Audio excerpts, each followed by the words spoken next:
Evening, everyone. We are ready to get started. It looks like we've got a quorum, so we can go ahead and call this meeting to order. This is our, sorry, my mic is acting a little funny. All right, this is our September 12th work session. And so go ahead and call it to order. And Superintendent Hooker, if you don't mind doing roll call. Yes, Madam Chair. Ms. Heidi Hensley, Ms. Claudia Butts, Ms. Linda Davis. Here. Dr. Patricia Yeager. Here. Mr. Tim Denton. Here. Dr. Mumby Anderson. Here. Dr. Lakeisha Gant, Ms. Nicole Hull, and Mr. Mark Evans. Here. All right, thank you so much. And again, it looks like we've got a quorum. Okay, so first item on the agenda, or third item on the agenda, is the President's report. And mine is going to be pretty brief. I did send out an email to everyone a couple of days ago with these notations, particularly because they include supplemental documents that you might want to reference for most of the items. So I thought it would be helpful to send them in an email. Our retreat agenda is set. We are meeting October 16th and October 18th and 19th. We have our facilitator on the first day, and then we've got a full, mostly a full day's activities on the second day. Yes, Dr. Yeager? Where are we going to be? House. Thank The you. Rivet House. The new hotel over by Tracy Street Warehouses, like back in that area. Yeah, it's a new space, but they have a meeting room that will accommodate us. So we are going to be local, so no worries about having to travel back and forth. Let's see. I did send notice of the policy that we will have a conversation about shortly here when we talk about policy updates. So hopefully you've had a look at that document to view the recommended amendments that were brought forth by Dr. Gant. And if you have, speaking of, hello, Dr. Gant. I will wait for you to sit down to finish this one because this does pertain to a policy that you brought forth. So yes, Dr. Gant brought forth some recommended amendments to policy GBRH related to personal and sick leave. So if you could look through those documents, we have several items to go through before we get to policy updates. So maybe you'll have a couple of seconds here and there to look through her recommended changes. And if you have any recommended changes to that policy, please include them in that document and highlight them so that we can get through them relatively quickly. And those will be just a part of a discussion that we have at tonight's meeting for the school district to take with them and consider for possible revisions and bringing back to the board for decision and a vote. Let's see. Please complete your self-assessment. It is live in Assembly. The link is included in the email that I shared with you. It would be wonderful if you could get the self-assessment done before Friday, October 18th. Our facilitators often use the results of those assessments to help drive the discussion and their presentation. So giving them some advance notice to have that assessment done and submitted would be wonderful and considerate. And I think that's it. Well, Mr. Evans, you've got a community conversation coming up. I do. It's next Wednesday at J.J. Harris, starting at 6 o'clock. And it's just going to be me, and we're inviting everyone in the district to come. And if you have some questions or concerns that you want to bring up to a board member, I'll be the first guy. So come on down. And so feel free to email Mr. Evans with anything that you would like to bring forth for that community conversation. And it definitely helps the district get prepared for any questions that the board may not be able to answer or that may be more relevant to operations. It's helpful to have some of the community's ideas well in advance. We will have a series of community conversations throughout the school year. So there's one this September with Mr. Evans. I will host one in November on the west side of town, and there will be one at least every month or two for the remainder of the school year. So definitely keep up with notifications from the district for those dates and locations. I think that that's all that I have. Ms. Palmer, has the superintendent evaluation launched yet? Okay. All right, so it's my understanding that we are waiting on math end of course data that has been embargoed. So the district does not have access to some metrics that they need in order to complete the superintendent's evaluation, the results of the superintendent's evaluation pieces for us. It's our hope that we can get that done in the next couple of weeks so that you all have time to reach out to Dr. Hooker and have the conversations with him prior to our sit down at our retreat in October. If the end of course metrics are not released in the next couple of weeks, I will recommend to Superintendent Hooker that we go ahead and see what is available on that evaluation while we wait for some of those other metrics to roll in. So we're just going to give it a couple more weeks to see what happens with that embargoed data. And that's all that I have for the President's report. Do you all have any questions? Okay. All right, wonderful. We will now move down to item 4, our presentations and discussions. We have just one presentation today for the Disparity Study update. And Yes, Madam Chair, we have Ms. Veronica Jackson and her team here to present, so I'll ask Ms. Jackson to please come to the podium.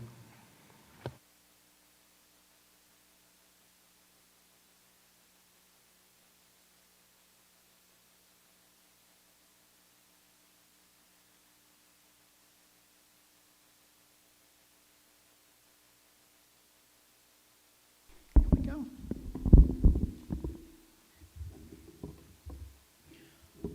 Madam President, board members, Dr. Hooker, I am Veronica Jackson. I'm in the Office of Purchasing and Contracts, and I want to thank you all for giving us an opportunity to stand before you to give you an update of the Disparity Study.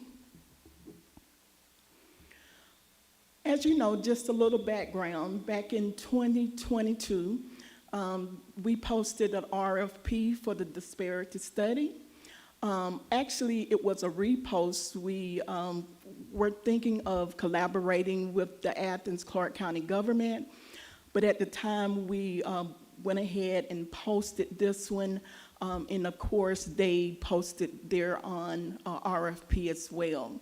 In April of 2022, the district approved the contract to Griffin and Strong. Of course, they initiated and provided an analysis into district compliance for business policies and also the practices related to purchasing and contracts.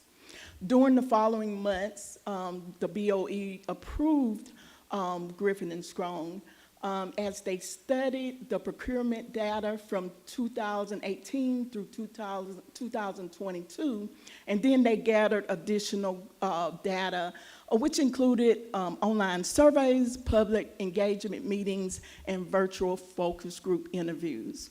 That research also included some data analysts and also some marketplace analysts of the analysis of the business demographics, and those are the metro areas surrounding Athens-Clarke County. So again, that's just a brief background on where we started until where we are now. And then of course, based on that study, and they shared it in them being Griffin and Strong back in August 2023, there were 34 findings and of course 11 recommendations that were made at the time. So we came together as a team and we wanted to tackle those recommendations, and I felt compelled to start with 2 phases. Of course, the first phase would be personnel and also our internal processes and how we do those. And then phase 2 would be considered the vendor certifications, tracking of subcontract data, and then the MWBE aspirational and contract-specific goals as well.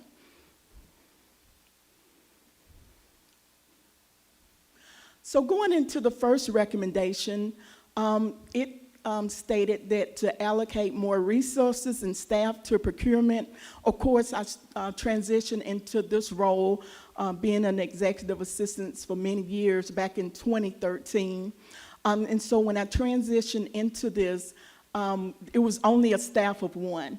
So I do want to thank you all because upon this recommendation, we did add a purchasing assistant, and that position, it assisted with the day-to-day operations of purchasing as well as the procurement functions. And also it is to be in community engagement doing those activities that we're needing to do within this recommendation. And so I welcome this evening Mr. Joshua Black. He is now the purchasing assistant, and he assists me in that office. Also, we went to look at more of a mentorship in that area. Miss Lolita Bryant-Moy, she also assists us when she have that time available. She is one of the community school organizers. We felt that she had all of the tellings of those that she already was vetted in the community. She helped started the H.B. Stroud Mill Center. She also did a lot of work between H.B. Stroud and Fowler. And so she has been dynamic in that role, being a mentorship in that collaboration with that purchasing assistant position, along with the community initiative as well. Going into recommendation 5, this is unbundling. That was one of the recommendations that were placed there. We began to do some unbundling maybe a couple of years ago as it relates to the HVAC services. We started with the elementary. We would do unbundling as it pertains to elementary versus secondary. And so when some additional recommendations, so to speak, sorry about that. So when recommendations come to you in the following months, you will see we will begin to unbundle grounds maintenance. We will be doing some more HVAC unbundling. We will unbundle pest control as well. And so that's one recommendation that we have already begun to do as well. Going into recommendation 8, this was for the targeted community outreach. And so I'm going to let Ms. Bryant and also Mr. Black come before you, and they can tell you more about our community outreach that we have done so far within this recommendation. Thank you, Ms. Jackson. Upon my involvement with this project, we thought it was a good idea for us to come together and form an advisory team. We wanted to know from the community and members of businesses who we currently do business with, what has been their experience doing business with us. So we formed the advisory team, and that consisted of members who currently do business with the school district, just to assess and improve some of our internal processes. What are you hearing in the community about potential businesses doing business with us? So we have some of our members of the advisory team here with us this evening, and we're going to have one of our members, Ms. Theresa Omanovich. She's going to speak of her experience so far on our advisory team.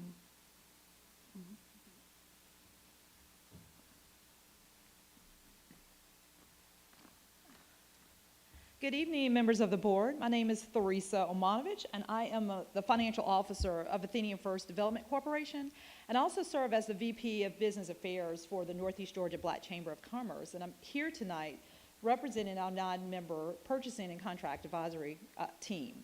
I would first like to thank Ms. Jackson, Mr. Black, and Ms. Bryant-Moy for allowing us, the community, to participate in this process as CCSD attempts to remedy its disparities in the procurement process. You could have chosen a different avenue, as the local government did, by assigning the task to a committee, adopting a policy from another county, and only administering a few of the suggestions that their consultant had made. But you chose a different path. You chose to invite the community in, and for that, I'm extremely thankful for that. And it's been a wonderful experience. We've had 3 meetings. We meet once a month. The meetings are informative and they're impactful, and which has led to a commitment from the committee, and our team to ensuring that CCSD is successful in increasing minority participation in procurement. So again, we thank you. Thank you. And some of the comments and suggestions and observations we've had from some of our members on the advisory team is what they're hearing in the community. Maybe the paperwork is too cumbersome. Maybe they just don't know how to do business with us. So with us having that knowledge, we're able to go in and look at our internal processes and see how we can improve that relationship with the community. One of the events that we as a team decided to move forward with doing and bringing in the community so they can learn more information on how to do business with us is we came up with Prime Time with Purchasing, which is set for October the 26th. And this is for any of our small businesses, minority businesses, women-owned businesses in the community, for them to come. We're going to have members of our district there to help them walk through the paperwork on how to do business with us. We will have vendors there at this event that provide resources for the small businesses, whether it's loan information they need, insurance that they need, any resource that small businesses can use that may have prevented them from doing business with us as a district. We want to provide a resource for them so we can increase the number of businesses that come and do business with us. And with that, I'd like to introduce Ms. April Berry with ACE. She's going to share some information. She's one of our vendors that will be here at the event to provide some information of the resources that they can provide for our community.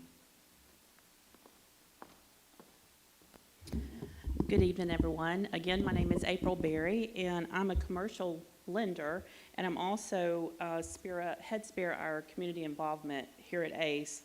We're a CDFI lender, which is we're a community development financial institution, but the great thing about ACE is, I don't know if anyone's ever heard of us, we have a heart for the community. You know, our mission is to empower women with women-owned businesses, minorities, and low to moderate income communities for entrepreneurship through financial education and training. So do we offer loans? Absolutely, and that's one of our, the biggest spec, but we also have resources to educate the community, to help them understand, the financial aspect of their business, how to have a healthy cash flow, things that I come from a 30-year background in banking and come to ACE about 2 years ago because my heart was just develop a part of the community that I wasn't able to touch at a normal financial institution. So, people don't know what they do not know, and we're here to help them. So, we are a community development financial institution again. We offer small business loans, $15,000 to $50,000 up to $1 million. But our $15,000 to $50,000, we really streamline that to where there's very minimum eligibility requirements as well as documentation. So we open up another avenue for clients that might be just under that spec of, what's black and white on a policy for a loan. We like to hit that gray area and touch really where we can help them with a need that they probably couldn't get at a normal financial institution just because of regulations, which we do not have to go by. Our eligibility requirements is just 2 years in operation, a for-profit business, as well as just being registered with the Secretary of State. And then as far as eligibility goes, all we look for is, it's just that state filing, the 2 years, and then again, just for profit. So not much there that's required. So we're able to reach out into the community and extend capital to those that might not be able to find it elsewhere. You know, we specialize in growing our communities with capital, coaching, and connections. Our goal is to see our community's success through growth in small business, financial knowledge, and helping make connections. We are here to build confidence in our communities for them to step out and be successful. We have a women's business center, not just for women, we need to change that. But there is so many resources there, and that's what I love about ACE, and we're one of the biggest CDFI lenders in the state of Georgia because of that. We were actually just donated $10 million from Mackenzie Scott because of what we do for the communities in Georgia, and we're very proud of that. But our business center offers one-on-one coaching. We have financial advisors that they can call for free. We have workshops and training series, business startup hubs, on-demand webinars, marketing tips and resources, information about business certifications, as well as how to obtain government contracts, grants, and resources to connect with other business owners. So I'm thankful to be here. I'm thankful to hopefully be able to be a part of this project and program. You know, all in all, these things help grow and support our minority and low to moderate income communities to make them strong and confident. Thank you for your attention. Thank you, Ms. Berry. And that's just one example of one of the resources we will have available for businesses who attend the event on October the 26th. As we have heard from members of the team, one of the things that has held a lot of businesses back is not having that capital, knowing that there's a waiting period before you can get paid when you're doing business with the district. So with that resource, they're able to take advantage and do more business with us. Moving on, we also as a team talked about other ways that we can be more present in the community so businesses can learn how to do business with us. And one of those areas is our website update. And Mr. Joshua Black, our purchasing assistant, will give more information about what the team has discussed regarding that. Mr. Black. Good evening. We've been actively establishing our presence in the community through direct, on-the-ground engagement. Our efforts begin with our advisory team, who have been consistently providing valuable input on our procurement-related issues affecting the community. We have also been updating the Clark County School System website and social media platforms where we've collaborated with Sydney Moore and Scott Thompson on advertising and making edits. These changes are designed to streamline access to RFPs for both new and existing vendors. Additionally, we've been engaged with community leaders and participated in local events organized by the Athens Chamber of Commerce with David Bradley, the Northeast Georgia Black Chamber of Commerce with Shane Blackwell, the University of Georgia Small Business Development, and the Economic Disparity Town Hall event.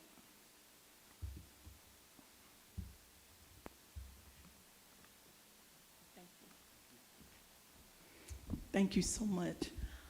As you can see, we've been rather busy. I would like to go back to the primetime event. I think it's very important because, of course, we're not in insurance or we're not a loan brokerage, but we are a community partner. And so, therefore, if we can make those resources available, whether it's insurance, whether it's way to do bonding, whether it's anything financial, then we want to make sure that that is done.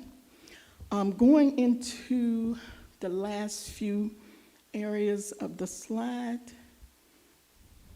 what's next?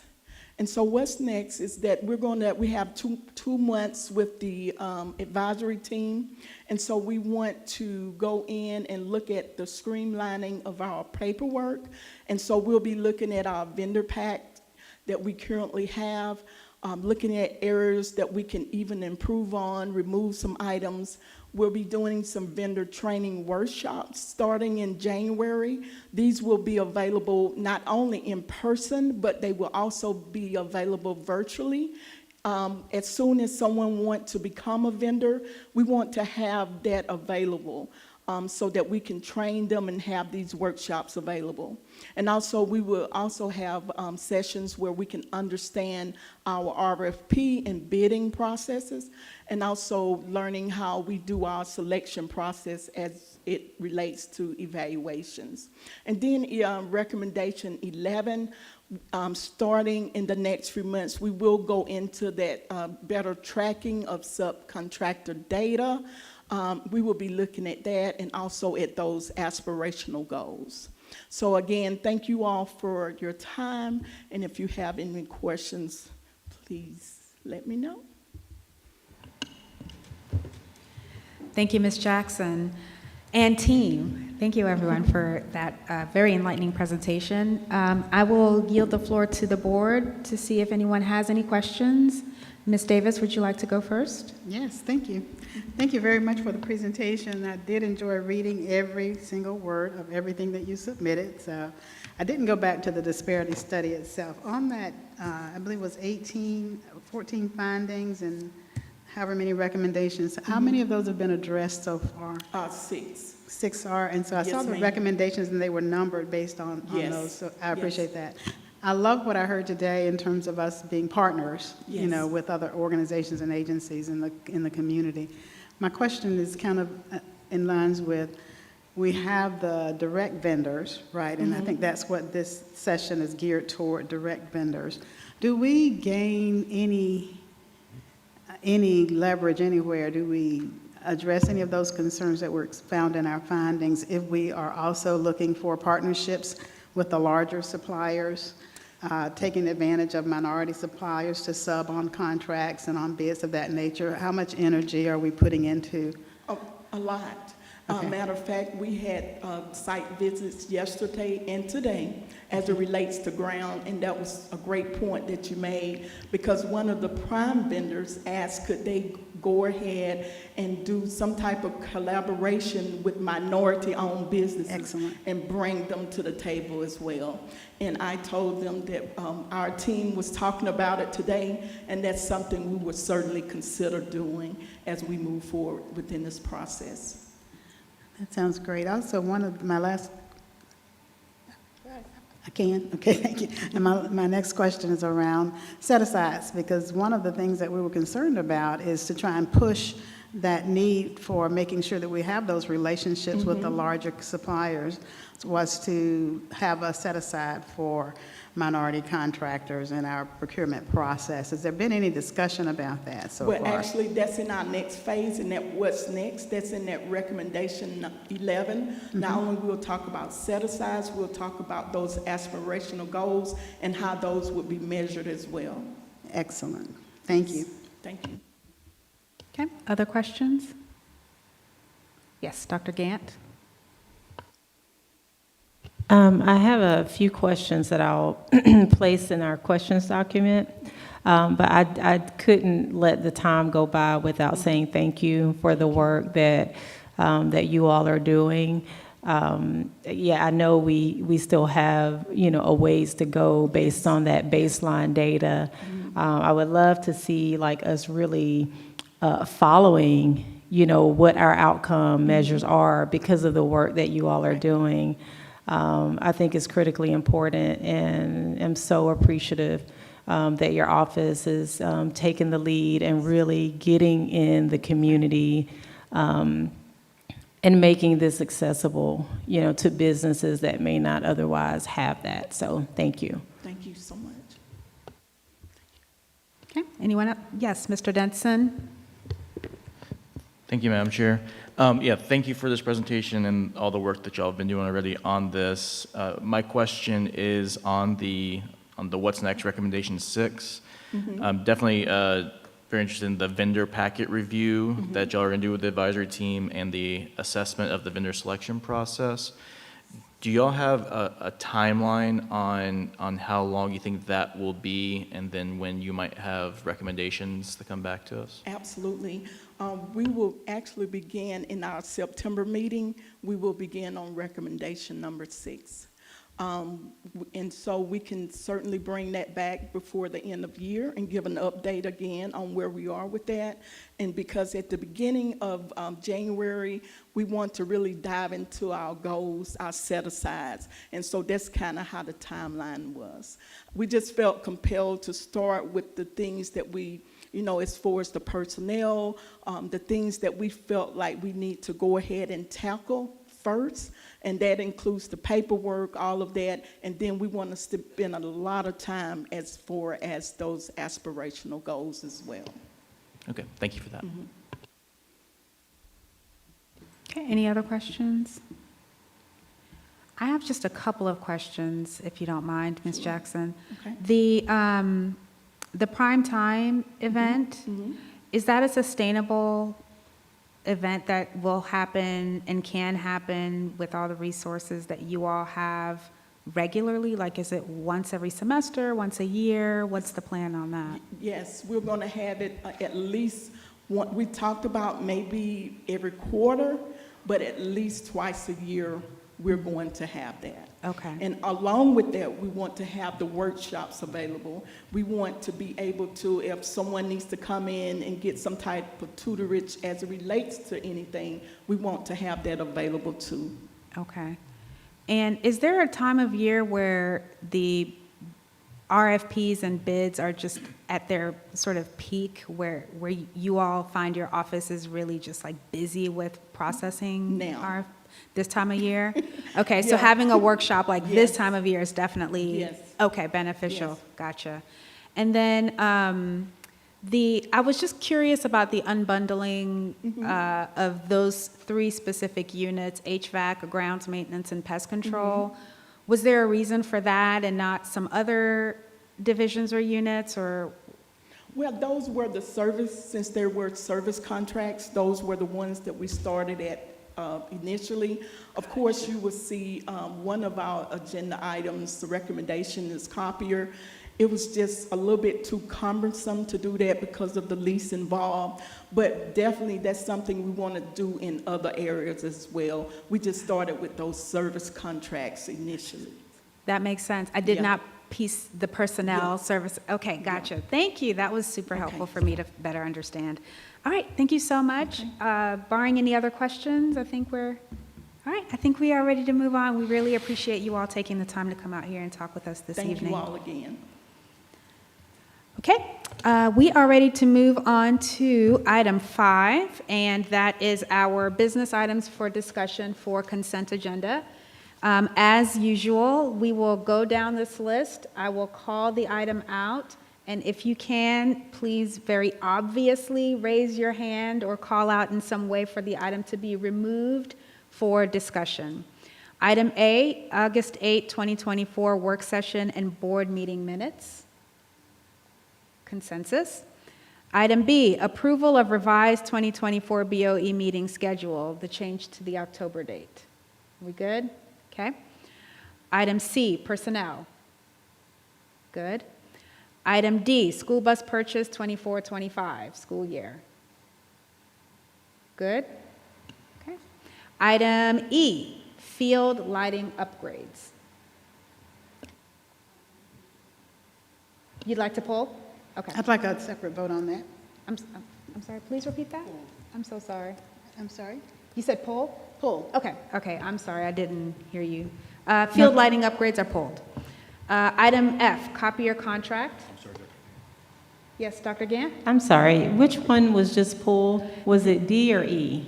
It was E, field lighting upgrades. Okay, can we pull D as well? D, school Yes. bus, okay, all right. So item D and item E are pulled.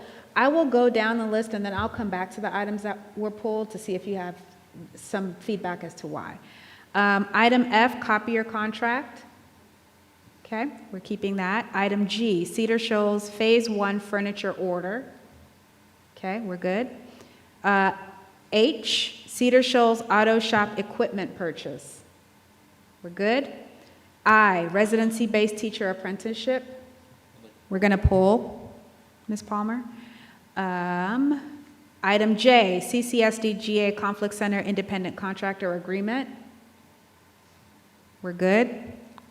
Item K, Plant Services Truck Purchase. We're good. And item L, field trips. All right, good. Okay, so we're going to go back to items D, E, and I.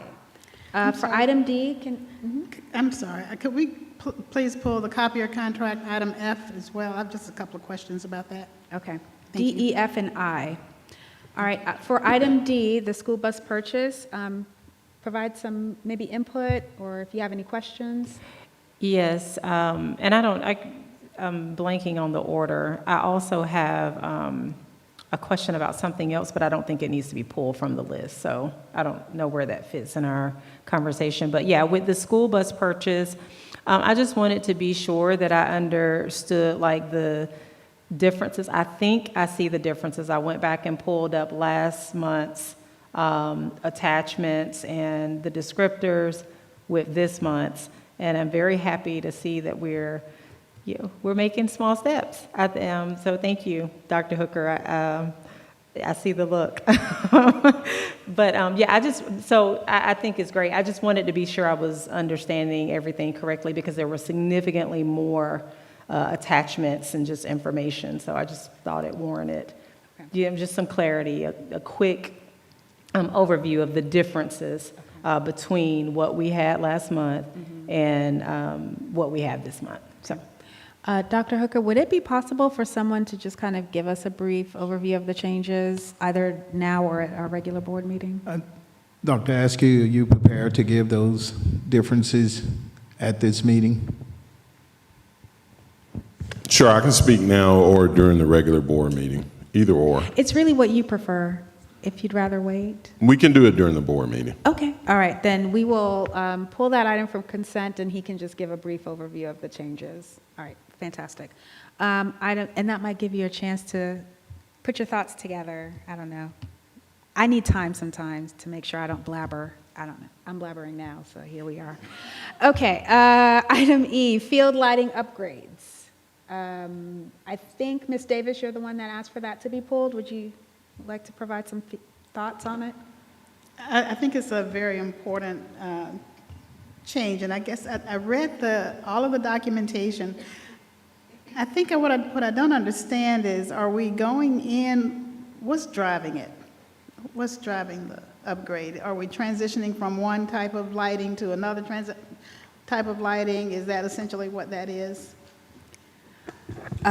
So there's two things. One, the federal law around light bulbs has changed. Right. So it's the same reason, you can't go in the grocery store and buy a conventional light bulb now. So that's a part of it. And as a result of that, those metal halide lights that are currently in the field, they've been phased out of production. Now, you can still get them sometimes from certain folks who carry them maybe in a warehouse tucked away somewhere in, far off Montana. But a bulb that used to cost us $100 is now $1,000. So that's a part of it. And then, of course, the LEDs are much more energy efficient. It's the current state of the technology. And so it just makes sense from a lot of different perspectives for us to go ahead and transition over. So, I don't think I read that anywhere, but if I did, I must have glossed over it because I expected it. But thank you for clarifying that. That's all I wanted. If you guys want to leave it on consent, you can do that. All right, Ms. Palmer, we will put item E back on consent. And now we are down. May I ask a quick question about the lighting as well? Yes. And I think it can remain on consent. I don't have any objections to that. But I did notice, like, with a few of the things, including that one with the RFP, it was Georgia Power. And I know that there are some different, like, regulations and things like that as it relates to who provides our power sources and things like that once schools are built. But I guess what I'm wondering is, for one of these, I know we had all of the RFPs that were that have been submitted. For this one, we saw it as selected. Were there any other applicants? What leads us back to Georgia Power in this particular case? I'm guessing there are other competitors out there, but what tends to lead us back here? Sure, I think there were 8 respondents to the RFP, and they were scored, we all scored them independently. And when it came down to it on the rubric, Georgia Power, across the multiple indicators that all of them were scored on, turned out to provide the best product in terms of quality, price, meeting all the requirements of the RFP, as well as warranty and service. And so that's why they were selected. Dr. Gant, would it be helpful to see the RFP and I don't know. I don't want to go. Did I overlook? Am I looking in the wrong spot? It's on there. Yeah. Okay. Okay. Would you like to keep it on the Yep, consent keep it on. agenda Yep, while we you can keep review? moving. Yep. Okay, and if you change your mind, you can do that. Okay, so we are moving down to item I, residency-based teacher apprenticeship. I believe Mr. Denson. We skipped over F. Oh, that's right, I'm sorry, I forgot, Ms. Davis, you asked for F. Okay, copy your contract, Ms. Davis? Yes, thank you. So I know this is a district-wide contract, and I appreciate that. So is it because all of the copiers and printers have reached their lifespan, their expectancy? And how much copying do we do in our digital world today? Thank you, Ms. Davis.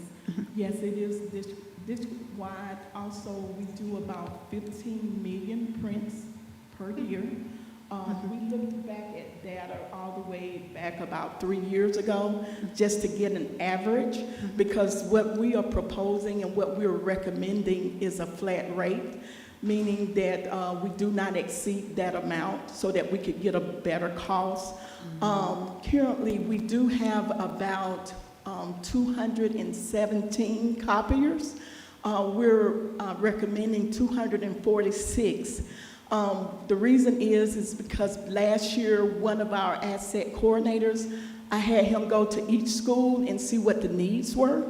And then once we came back, we tallied that up, and it was a total of 246 that we're asking. And so therefore, non-schools, this office, facilities, that is inclusive of that total of 246. So are these new copiers going to be Wi-Fi enabled, and are Yes, they, ma'am. they are going to be the latest technology? Yes, ma'am. More than anything. What do we do with those things that we're discarding? They will actually go back to Milner. That's who is our current provider. Okay. Actually, they're about 10 years old. I'm not sure much they can do for them. If you remember back in 2013, they had the contract. We came back during COVID, and then we extended that because we felt like we had a little bit more life cycle on those. And so as of now, we're just having a lot of issues with those because of the lifespan of those. So I'm just saying, because, well, in my environment, and this is a technical college, but I don't tend to use a copier as much as I do a printer. And so these are combination devices, or? Yes, they are. Okay. They copier, scanner, fax, they even hole punch. They do all of it? Yes. Okay. Excellent. Yes. So we get everything with it is bundled in that plan. That includes everything except the paper itself. Oh. So we're going to have an increase in paper too, right? Hopefully we don't. Thank you very much. I appreciate that. Okay, would you like to keep that on the agenda, on the consent agenda, Ms. Davis? It's fine. Okay, all right, so we'll put that back into the consent agenda, Ms. Palmer. Item I, residency-based teacher apprenticeships. I believe, Mr. Denson, you asked for that to get pulled. Do you have some thoughts? Yes, thank you, Madam Chair. As I was looking over this, I wondered if we could just get a little more information on how this program works, because I definitely agree with the goal of trying to, as it says, grow our own talent, and get more teachers in place, especially around special education. But I was looking at the total price of almost $750,000 for 25 positions over 3 years. I was kind of curious, just like how that exactly is this Bloomboard company? Are they actually the ones giving out the degrees? Is that how it works? So I see it's supposed to be like we're somehow what was the terminology they used? But subsidizing the degrees, but I figured that's an odd way for us just to subsidize the cost of educator degrees by giving this company $750,000. Can you give us some more information on that? All right, I will ask Mr. Dan Swartz to come to the podium to address your questions. Thank you. Good evening, board chair and board members. We want to develop a residency-based teacher apprenticeship. Bloom Board has been doing this work now for a number of years. The idea of an apprenticeship program for teachers is actually fairly new, couple of years. What they have been able to do that we are still developing is they have been able to work with institutions of higher ed to be able to convert a in the classroom sort of bachelor's degree and turn that into an on-the-job residency-based degree. And so now a person does not have to go to work, and then the nights and weekends they have to go to school. They actually get credit, and they get assignments that actually function within their role. And so Bloom Board has actually created that with a number of different universities. Lake Erie College is one of those institutions that they have recommended because they currently have a program for special education that goes from 0 to bachelor's with Georgia certification in 3 years. So Bloom Board has really been the leader to pull colleges to really revamp their entire coursework into this idea of on-the-job residency-based apprenticeship program. And then they now partner with districts to help create a sort of cohesive program for the individual. So there's not a disconnect between what's happening at the school district and what's happening at the university. They're able to sort of meld both two together. And we are doing similar work with UGA, and we're very excited about that. And Christopher Penley is really leading a lot of that work. It's just slow going to take a program and turn it into this competency-based residency model. And Bloom Board has been able to sort of pull both sides together, both a district and a college, to be able to do that. And so they do that across hundreds of different locations at this point in time. So this is our recommendation for special education teachers because we feel a sense of urgency and need for this most critical area. So that's why we want to sort of move forward with that. Bloom Board also provides wraparound service and support for the candidate, so they're going to have a better experience. They're also going to support us as we sort of continue to grow down this road of residency-based teacher apprenticeship. They're going to be able to give us guidance and help us understand how we can then fully implement and support someone going from a residency to a full-time teacher in the classroom while earning their degree.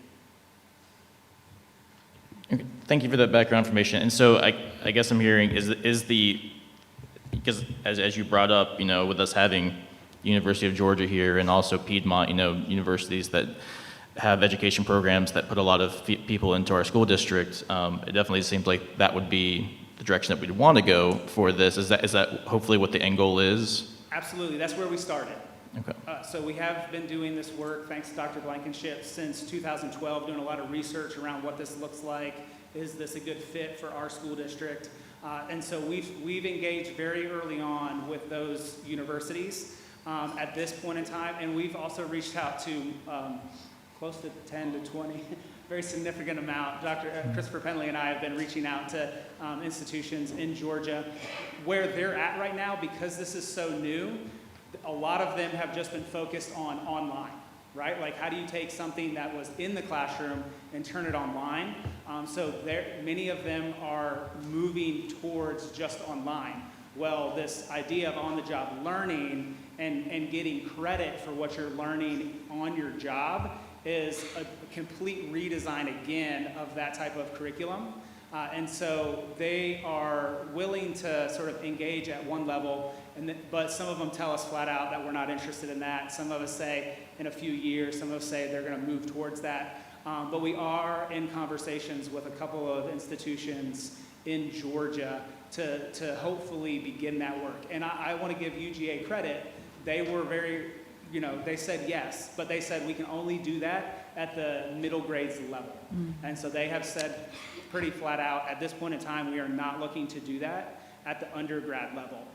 And so we are pursuing that MAT residency. We're very excited about that because that meets another critical area of ours, that middle grade education in math and science.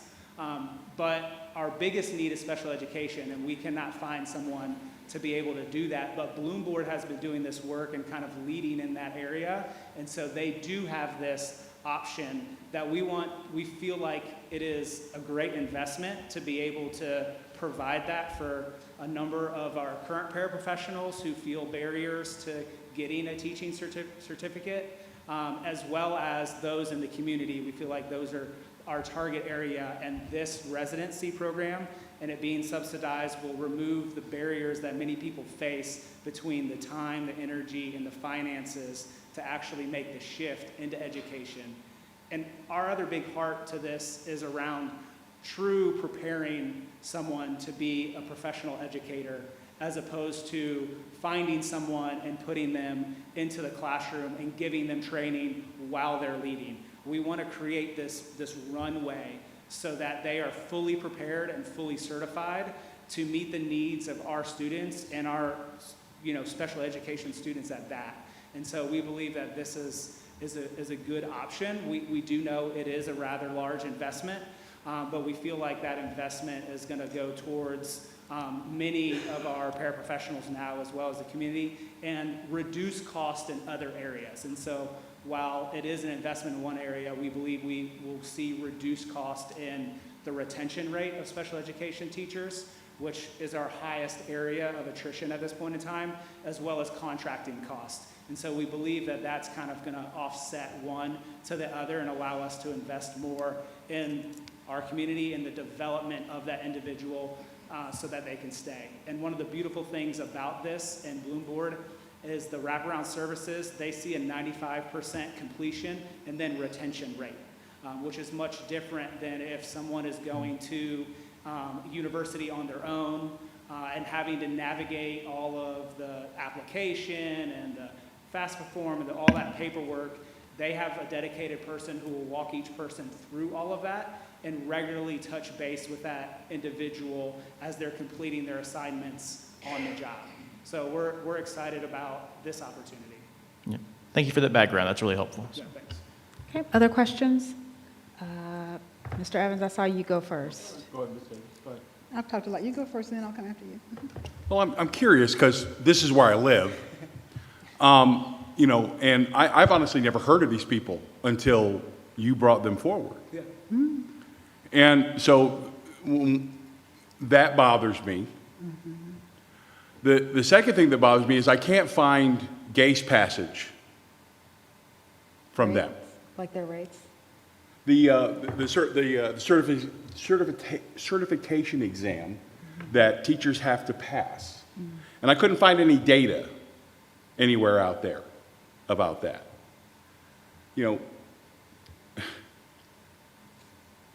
I know that we have a need.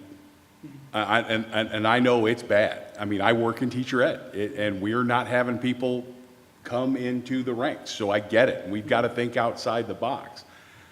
I just don't know about this box. What box is that you're referring to? These folks, Bloom Board. Yeah, I just, I mean, I've been doing this for 20 years, and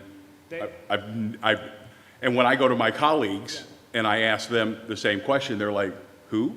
What? And and there is a thing about a highly qualified teacher.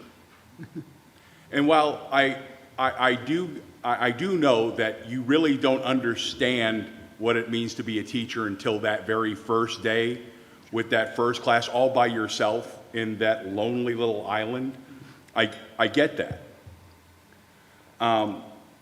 But I don't know. I have a lot more questions that I just didn't get from the stuff that you guys gave me. Yeah. And so I just don't feel comfortable here. Yeah, I'm sorry you haven't heard of them, and I'm sorry I don't know when they were founded, but I know they've been doing work for a better part of 10 years. Their primary focus has been professional learning and development with the school systems. And a few years ago, when teacher got put onto the ability to be a registered apprenticeship, they've already been doing sort of that professional learning. They moved into that space where institutions of higher ed may have started to learn about that, but this is still really new. And they have 7 different universities that they're currently working with at this moment in time. And so they're really kind of, the president has actually talked to us and said, you know, the degree comes from the institutions, right? Like the colleges and universities. I know that they're going to take the Georgia GACE. That was one of the questions that we had. They're going to be Georgia certified. So I'm not sure of that, you know, the question about the number about the GACE. I'm not sure I can answer exactly what you were asking about, but I know that they take the Georgia, the individuals take the Georgia GACE. But really, that person's going to have a degree from Lake Erie College, and they're going to have a Georgia certification. What Bloom Board has done is been able to work with all of those different institutions of higher ed, as well as the school districts, and bring them together. So really, the recognition happens from the university and from the school district, and so they're not the entity that's touted in the instance that, you know, that would allow them to become like, I guess, like a name brand. But I mean, this is just my opinion, but I think they will be more and more prevalent in the years to come, because they are sort of the leading edge of innovating in this idea of a residency-based teacher apprenticeship. Mr. Swartz, could you share with the board school districts in the state of Georgia that they've worked with, the neighboring states, and the success that they've had, please? Yeah, so DeKalb County launched their initiative a couple of years ago, and that's through Bloom Board. So I'm sure you've heard of Ignite, of what they're doing, and that is Bloom Board. It's kind of behind the scenes, having made that happen. They haven't told me, but they're looking to connect with us for special education, and they're also talking to 3 other school districts in Georgia, and their hope to launch all 3 of those here in this coming year. But they also have up and down, really nationwide, they have a number of instances in New York, North Carolina, and Florida. Calling a reference from Hernando County, Florida, I said, you know, would you recommend them? Would you use them again? What's the best part of working with them? He was like, I recommend them wholeheartedly. He said, we now have a wait list of 100 candidates. He was like, so when's the last time you've had 100 candidates for your postings? And so I, you know, took that and was like, yeah, that's, you know, what we want to get to. We want to be able to have, you know, 100 applicants for our 25 residents. So it is something that has been done. You know, it has been done for a number of years, but it is still sort of innovative in that sense. But we're not like doing it, and they're not doing it for the very first time, you know, this year. So. And I did see somewhere, I think it was on our question sheet, that they were founded in 14 years ago, so around 2010. Okay, other questions? Ms. Davis? Yes. Oh, yeah, Ms. Davis, sorry. Thank you. So my question is, again, what happens in the classroom? I'm a proponent of this kind of learning. I'm very much in favor of this type of certification. That's how I got my master's degree.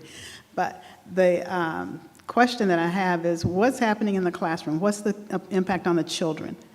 As we now have a person who is doing the work, and the work is the children, and then they're also doing the study. And now, fortunately, at an MBA level, I wasn't dealing with children or people like that, so it was a different thing. But what's the experience, and what do we know about, I hear that there's a lack of, or we have a gap in being able to meet the needs of the special ed teachers, or we don't have enough special ed teachers. What does that look like, and what can we expect to see at the end of the first year and the second year? What's going to be different about this? Yeah, so we'll be equipping many of our current paraprofessionals. That's our hope. And really, not much is going to change for the student.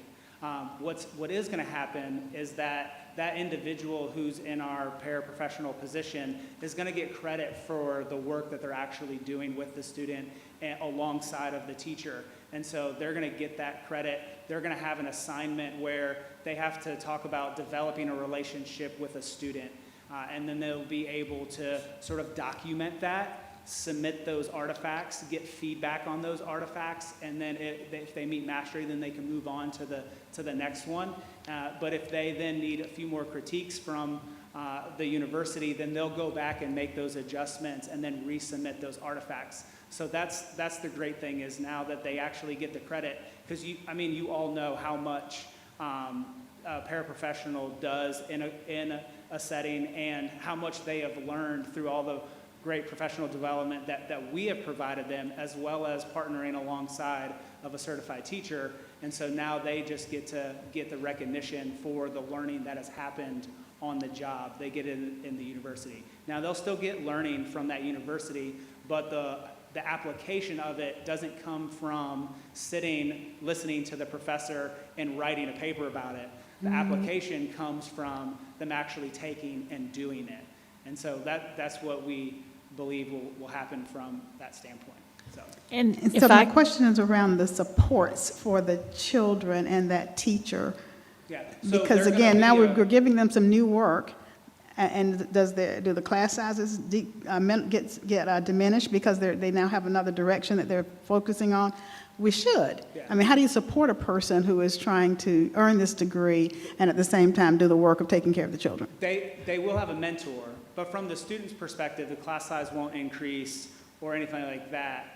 They're not going to be the teacher of record. We're not rolling them out there to do that. They're still going to be in a paraprofessional level, and they'll progress, increasing to be a resident and then a fully certified teacher.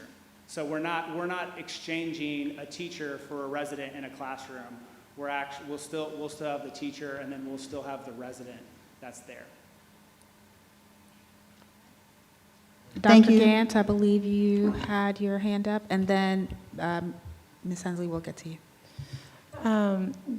I wanted to, there's 3, I think, brief questions that I didn't see, but I may be overlooking them. The selection process for the teachers that do participate, I know we may not have, I don't know if I saw that in here, but what do you anticipate that being? Like, is it something we're gonna use to actually recruit from our paraprofessional, colleagues and staff, or those that already are employed? Yeah, so the recommendation for your decision is to move ahead in January with 5. And we've really made that recommendation because Christopher Penley leads our classified to classroom pipeline, and we've pretty much helped or exhausted those who already have a bachelor's degree to get a teaching certification. Where we see the need now is many of our current paraprofessionals just have too many barriers in front of them to take the step to get into the degree program and then earn their certification. So those 5 are really hoping, I think we set a goal today of around 4 of those to be in current staff members. Okay. And as we move on into the recruiting, we believe this is going to help with our paraprofessional recruitment as well, because now we can show them an even stronger sort of pipeline or pathway to become a teacher. And so we're excited that it's also going to fill that need and bolster that opportunity to have stronger paraprofessionals in the classroom and fill more of those roles as well. So we're excited about that. Yeah. Okay. As far as the selection process, we haven't sort of defined exactly what we would be looking for, but many of these people, one of the things we want to do is we're setting goals around current CCSD staff that this is going to support.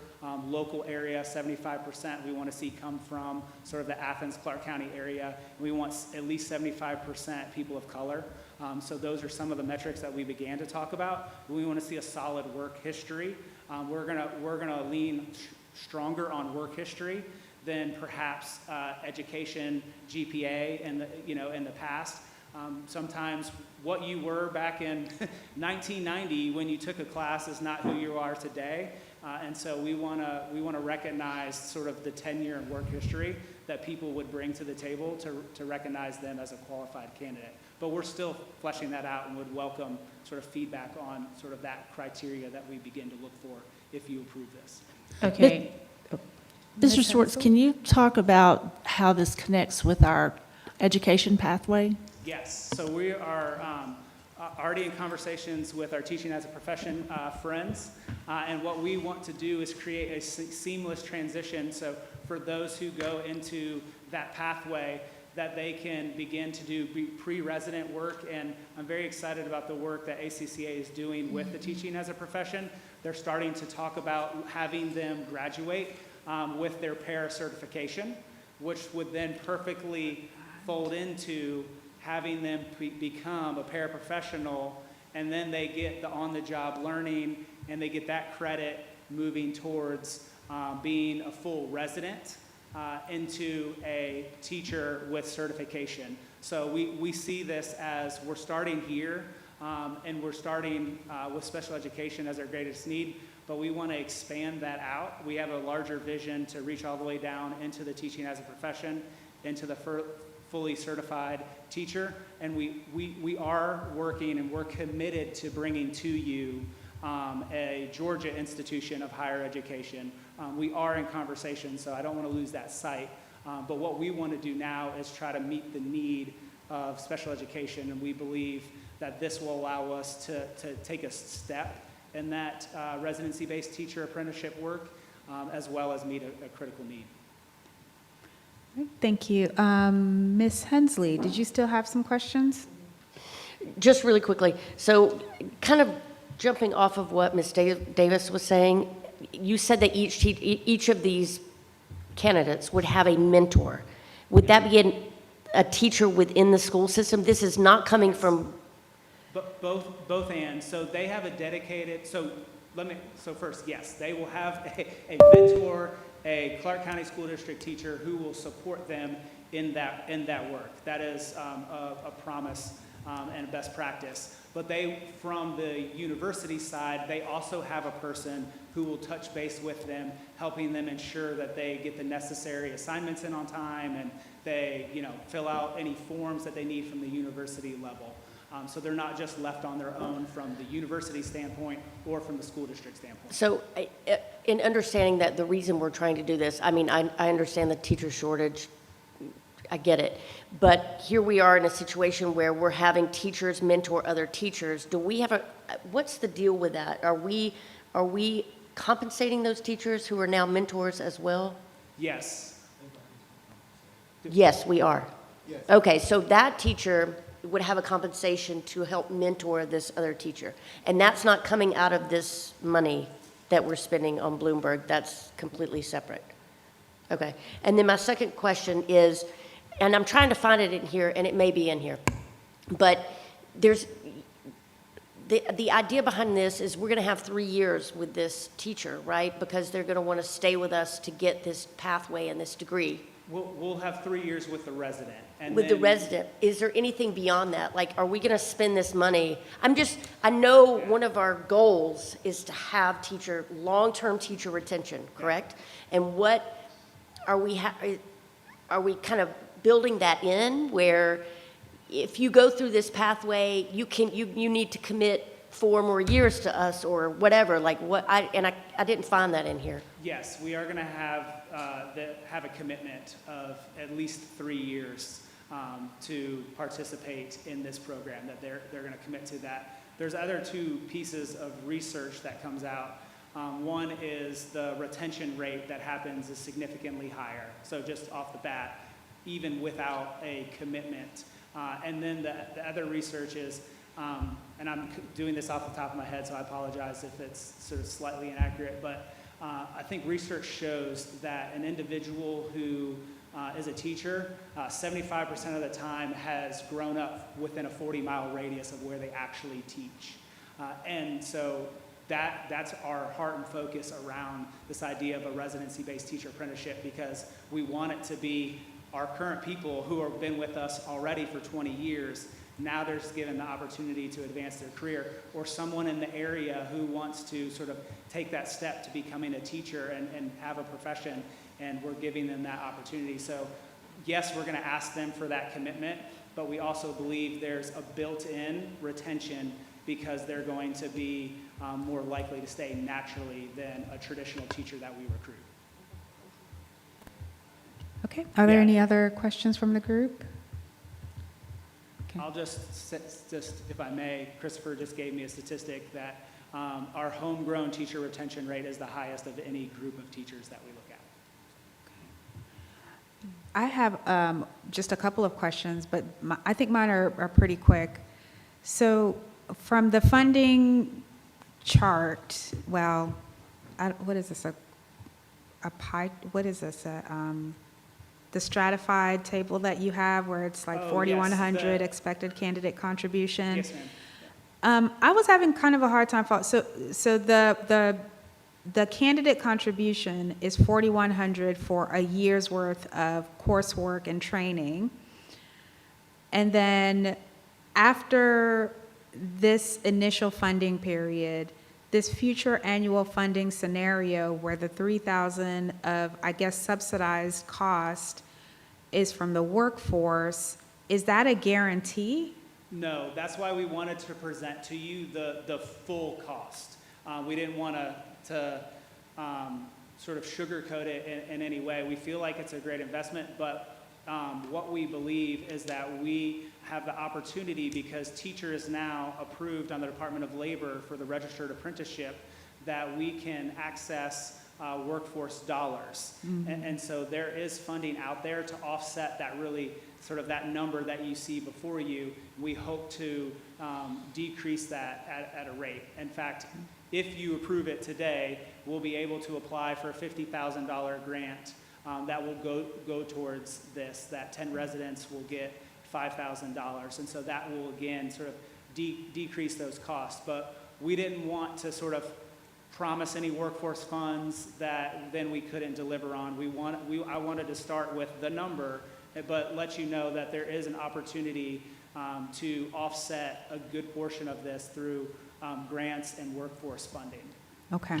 And So- we are, I'm sorry, we are talking with individuals and like at the Northeast Georgia Regional Commission who have access to those workforce development dollars, who are very excited about the work that we're doing. It's, very early in those conversations, but the conversations were very promising. Okay. And then my follow-up question to that, so then the $99.50 is the district support, and that's a guarantee. So, well, no, that's a question mark. That's a guarantee? That 99? That would be our commitment if no workforce dollars come in. So Okay. what we would be asking for the candidate is roughly $4,000 per year for 3 years, for a total of $12,000, and our commitment would be $9,950 Per year? Per year.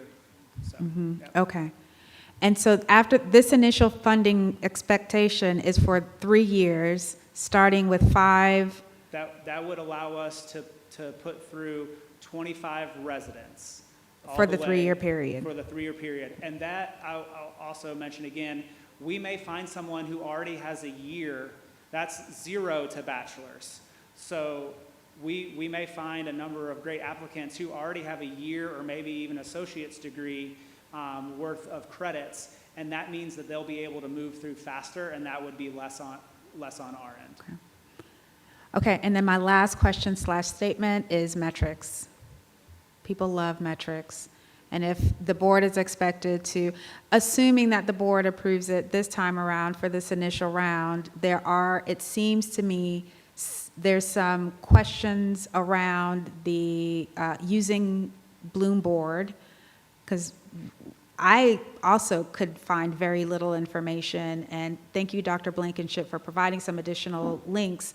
But the expectation is if you're going to use this company that the board is unfamiliar with, that if they are using metrics to drive the success of this program, that they share those metrics with you all as a district so you guys can bring those successes to us as a board for future approval.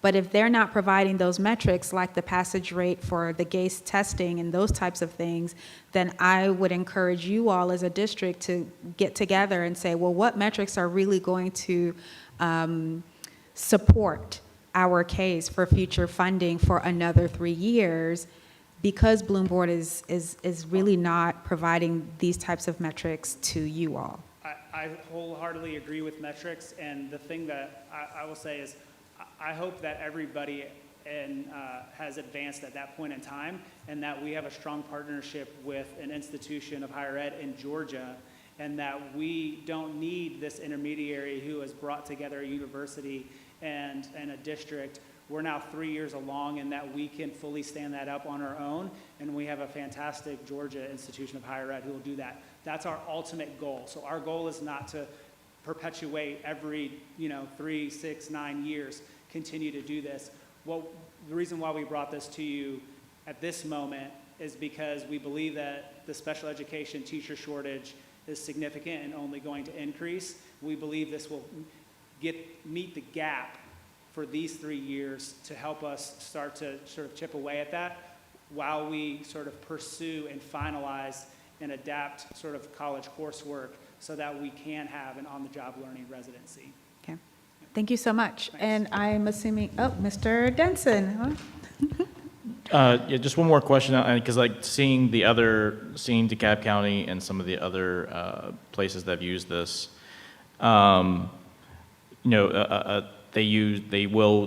Board will team up with a specific university or college to actually do this work. Do we know what school this is going to be? Because I saw whenever DeKalb voted on it, they knew what university they were going to be. Yes, that's Lake Erie College, and that's the Lake Erie College. Lake Erie College will be the Yeah. college that this program will be working with? Yeah, the reason why Bloom Board recommended that is because DeKalb is currently using that, and they already have the ability to get a Georgia, they'll leave with a Georgia certification. Okay. Dr. Gant? Sorry, thank you for clarifying. I have some reservations, but I'm inclined to support it. I'm just curious, and I don't know if this is a conversation for now, but it certainly relates to this. I know you mentioned that you spoke with UGA, and right now, this is not possible, I think you mentioned. And then I thought we had some some partnerships with Piedmont University as well. So I'm curious, why is it how does this fall outside of their capacity when they are, I guess I would understand a little bit more with Piedmont, and I know it has to be the people have to be there to apply to the program, but as large as the College of Education is, I'm confused about how our own university or more local universities could not offer something similar. It's not a matter of them saying, yes, let's go ahead and do this. It's a matter of rewriting their courses. And so they felt like they couldn't do that at this time. So that's the challenge, that they have to go through a number of different approval processes. And I think Christopher could probably, can I have Christopher Penley speak to that? Hi, friends. So in our work with UGA, what we found is that in trying to craft a residency year experience, so put together the courses that a pre-service teacher would take together with what they're learning in the classroom, and then figure out how those things get put together, it is a significant lift in terms of curriculum and the programs that each of the colleges has to create. We found one group, the middle grades group, that was willing to do that. It was nice that it happened to overlap with one of our highest need areas. When we tried to reach out and talk with the early childhood program, with the special education program, there just wasn't the appetite or the capacity among those teams to do that level of curricular revision. Similarly, when we reached out to Piedmont, we worked with Piedmont very, very early on. They were actually one of our very first partnerships that we tried to create.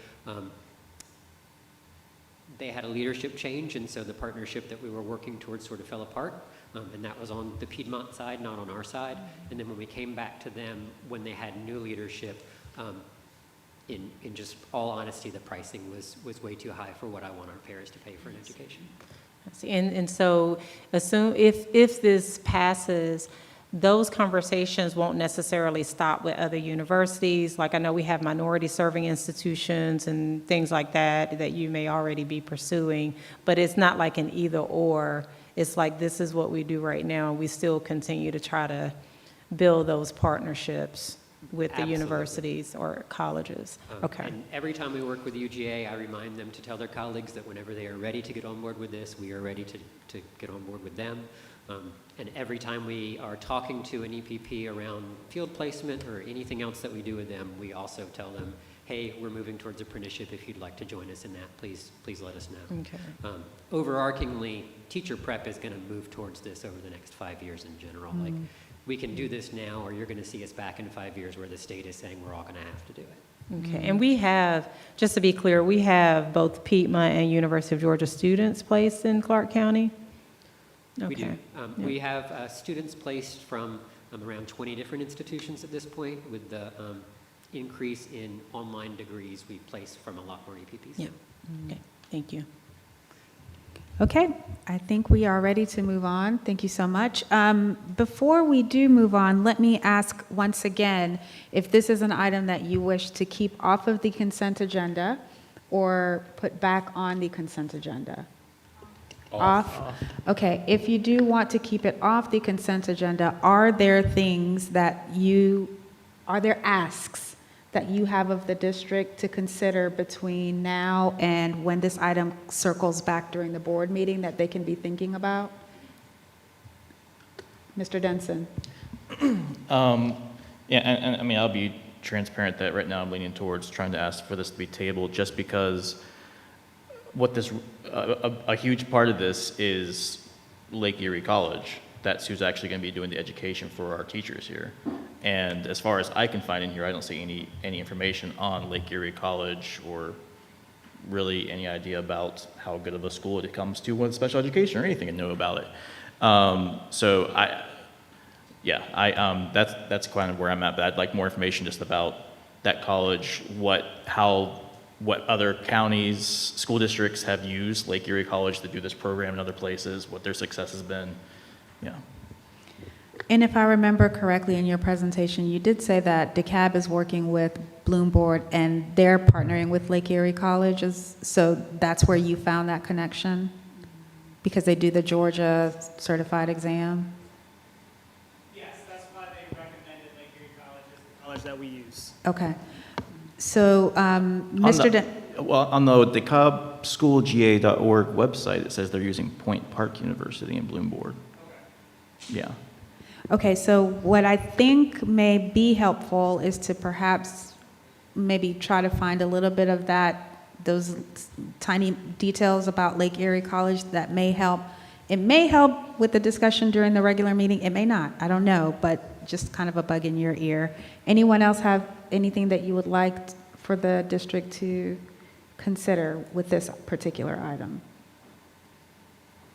Okay. All right. I'm sorry, I do want to speak to I think the two benefits were, the two strategic directives were around the optimized talent. And so I kind of get how that fits in and what we can expect, but I'm looking for the measurements out of that. And then the other one was student success, thriving students. And I didn't hear very much in this conversation, and maybe it's because I don't know what to listen for, that was directed towards students. So, thank you.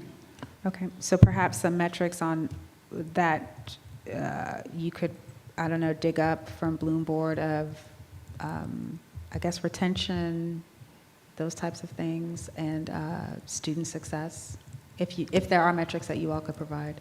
Yes, so we will do that. We're reaching out to see if we can get the GACE pass rates for you.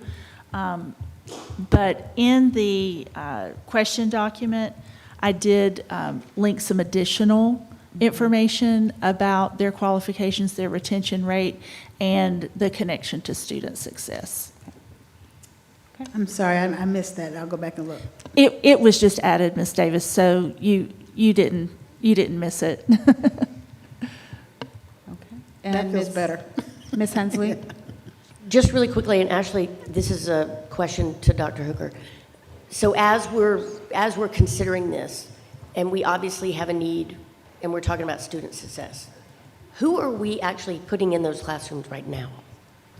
As you noticed at the beginning of the school year, we brought before you several contracted services to meet the needs for our special needs students, and that's why we are trying our best to partner, to do this partnership to fill those gaps, because we're paying huge amounts to do these contracts.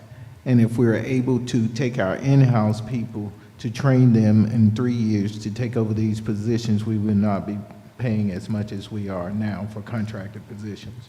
That's, as Mr. Swartz stated, special ed, we're having this issue across the country. Every school system is looking for ways as to how we can develop our own or recruit to find highly qualified special ed teachers.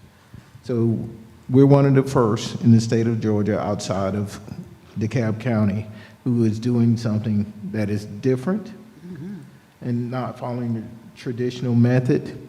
I'll just be honest with you, I'm willing to take that risk. Our kids deserve it. We cannot continue to keep at this pace paying contracted workers to do it. Thank you.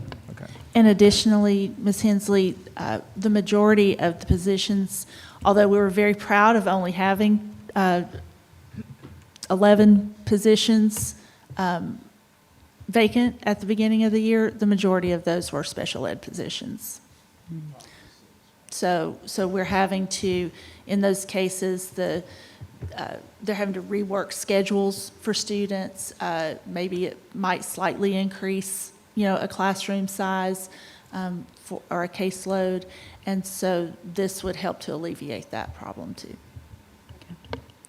All right, thank you all so much. So those are just some points that you could probably bring back, and I don't know if it'll change anyone's mind, but it may be helpful in continuing the discussion, even if it is tabled. All right, so we will keep that off of the agenda. So currently we have the school board purchase and the residency-based teacher apprenticeship, with the school board purchase just wanting like a presentation on the changes, but what did I say? School bus purchase. What did I say? Oh, I'm sorry. School bus purchase. So just a presentation, and then we can place it back on the consent agenda, and then the residency-based teacher apprenticeship, have in mind some metrics for the school district, and yeah, we'll bring it back for discussion. Moving on to item 6, policy updates. So the policies for board review that I have for us to at least start initial conversations are policy GBRH. If you will refer to the email that I sent on September 10th at 8:47 p.m., there is a link to that document in that email that has the policy as currently written, and then yellow highlights under each section where a proposed change is up for discussion. And this would be a proposed change to send back to the district for consideration. Yes.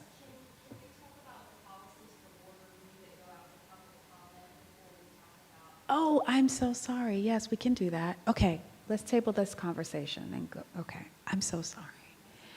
All right, let me go back to that.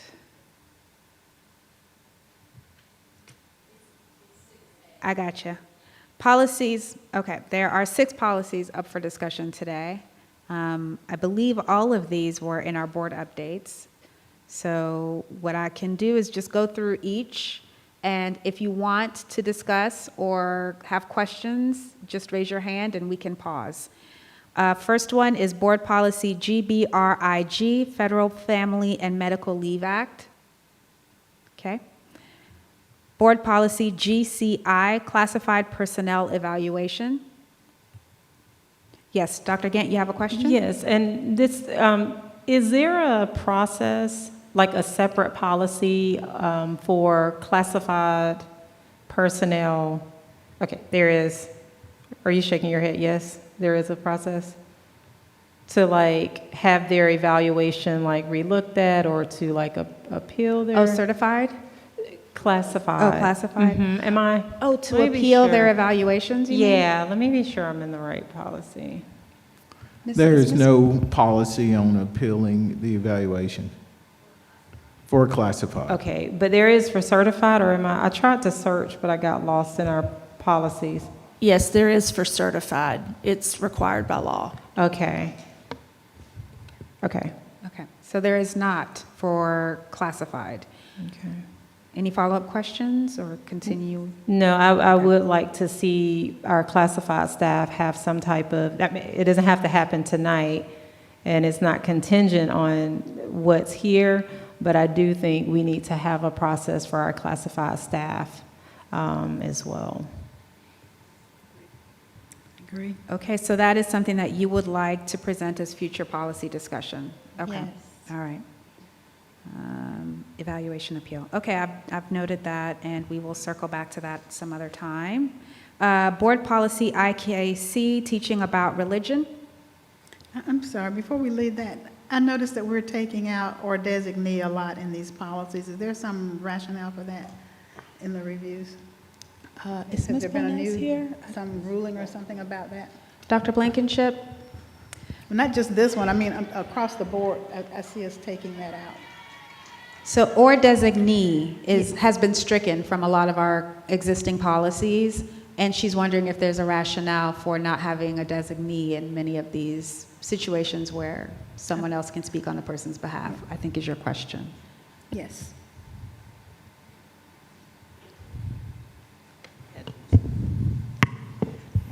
In those spaces, it's mainly because we've identified the specific person that would be the one to take on whatever responsibilities related to any type of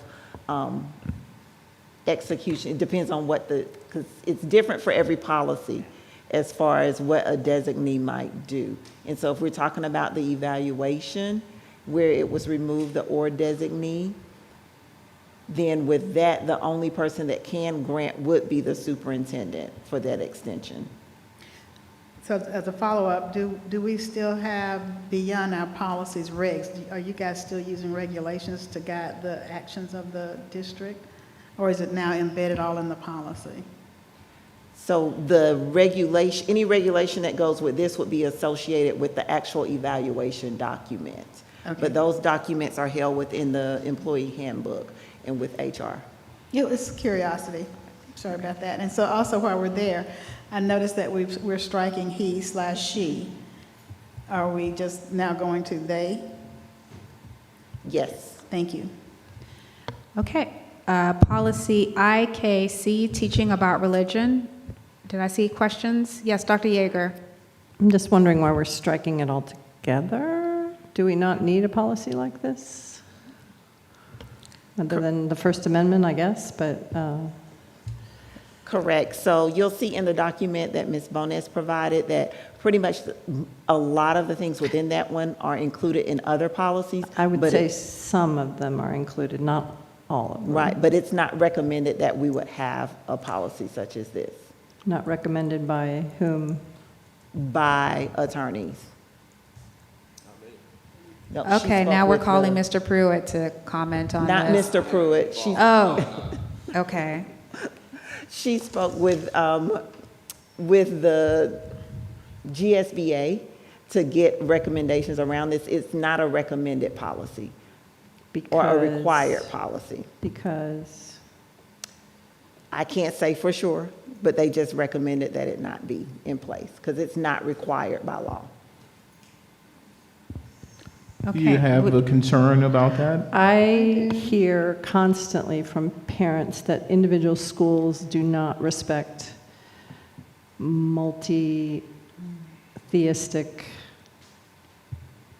belief systems. I'm not sure that's not the right word. That we don't respect non-Christian religions very well, and we fail at that a lot.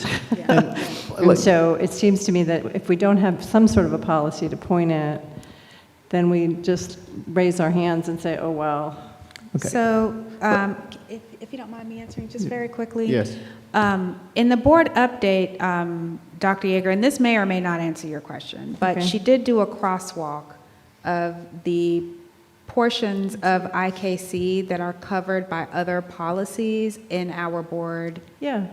And so those ones are not the ones that you're referring to. You're talking about something completely separate to that. Well, there are a few, I believe, I agree. There are some policies that were in IKC that are also in other policies. But there are parts of IKC that are not in any other policy that I can see. And so we're deleting those, and those have to do with making sure the school doesn't support any single religion. So in the interest of time, since we've got less than 20 minutes before our next meeting, what I will ask is if the district is okay with us pulling this out and sending it back to Ms. Bonez, and if Dr. Yeager and others could be specific about the parts of the policy that they would like to keep or would like further information on, then she can work on that until next month's meeting, just so we can kind of move this along. Is that something that you all are comfortable doing? Yes. Okay. Would you like for this to still go out for public comment, to get public comment before you act? Because that's what these are. They just go out. So go ahead and. I think it's smart to do that just in the interest of continuity, because if it does come back that everyone is okay, then at least that process has happened alongside it. And so we can vote for it in our next meeting. And then if you all have issues, then we send it back. So then do we have to vote that it stay on here to go out for public comment when we are not at ease in terms of ourselves doing that? I'm sorry? That's a part of our policy to do that. So by leaving it here. We do not vote to send it to public comment. We vote to approve. I understand, but did I hear that we're going to send this out for public comment, or what did I hear? I was just recommending that we go ahead and send it out to public comment, so these two things can be happening in conjunction. Yeah. I think we would have to then redefine how we do public comment on policy, because if it's going out for public comment, the board has at least reached some decision on it. All right? Okay. We're either recommending it or not. Okay. And so we'll be changing the rules, and the community's not aware of that change. All right, in the interest of time, let's just go ahead and pull this, not send it out to public comment, send it back to Ms. Bonez. And members of the board, if you could please send an email to Ms. Bonez and be specific about the portions of the policy that you would like her to explore before our next meeting. Okay. All right, moving on to Board Policy GBT, Professional Publishing. Dr. Gant? Yes, the only, I think the reason that I had this as a concern, rescind, hold on, sorry, I had all policies pulled up, I'm getting myself confused, but the professional publishing, the reason that I had it here was because where it has the copyright stuff, as far as it has to be transferred by the district to the employee in writing. I just wanted some, it seems like it would be best practice to have some similarities between what we expect of the person who is like in the seat of superintendent, whoever that may be, like, you know, Dr. Hooker, before Dr. Hooker, whoever, and our teacher colleagues. And so it still doesn't seem like it's similar, that there are similar expectations. Okay, what would be your recommendation for the board to consider? I suppose we can just take a vote on it, like to move it along. At this point, I still, am opposed to those not being equal, having the same expectation. I do think it's good to have some type of decision-making process, as stated here. It belongs, that whatever's created by teachers belong to the district unless ownership is transferred. It's just that I think there needs to be some level of like similar expectations. So whatever is owned by the district is also owned by the individual, is what you're I don't asking for know. some Yeah. wordsmithing? Yeah, and it may not, it could just be a philosophical thing where there may be just differences in opinion. But in other words, if someone comes and if they are a leader of the district and what they create, they hold the rights to. I think that should be the case for other people. If that is not the case for, if teachers and paraprofessionals and other staff, they have to go through a process where the district has to decide, then that needs to also be the case for the leader as well. And so I think we can move forward and vote on it, but that's sort of my position, and that's why I wanted to see this. Okay. Yeah. So then we'll keep it here and let it go out for public comment. And since there's another period where robust discussion can happen and a vote can happen. Okay. Policy IA, instructional program philosophy. All right. And board policy KC, board community relations. Okay. All right. So all of those except for teaching about religion, board policy IKC are ready to go forward for public comment. IKC will be sent back to Ms. Bonez for some additional board member feedback. Okay, we are about 10 minutes out from our regular meeting. Do we want to hold off on future policy discussions for the board meeting so that we don't continue on in the work session? Because we can just move that to the regular board meeting. Yeah, that's fine. We can, and if we need to table it from there and place it on next month's agenda, I'm open to that as well. Okay, thank you, Dr. Gant, for your flexibility.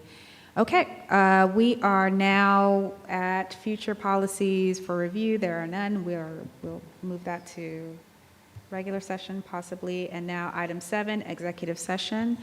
Is there an executive session planned? No, Madam Chair, we do not. Okay, Executive fantastic. Then we will move to item 8, adjournment. I move we adjourn. I need a second. Second. All right, motion made by Ms. Henson, seconded by Dr. Yeager. We are adjourned for our work session. We'll see you in 10 minutes for our business meeting.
Good evening, everyone. We have a quorum present, and we are ready to get started with our September 12th board business meeting. I'm going to go ahead and call the meeting to order. And now we are ready to do roll call. If you're ready, Superintendent Hooker. Yes, Madam Chair. Ms. Heidi Hensley. Here. Ms. Claudia Butt. Ms. Linda Davis. Here. Dr. Patricia Yeager. Here. Mr. Tim Denton. Here. Dr. Mumby Anderson. Here. Dr. Lakeisha Gant. She's here. She's here Stepped out. somewhere. Okay.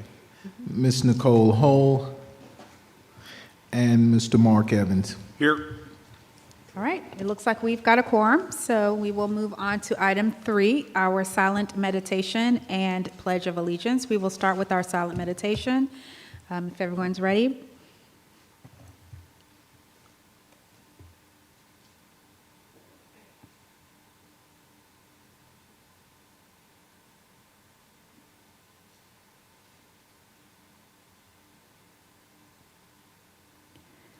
Thank you. And now we are ready for the Pledge of Allegiance. The flag is to the top left of everyone. When you're ready, I pledge of allegiance To the flag of the United States of America and to the republic for which it stands, one nation, under God, indivisible, with liberty and justice for all.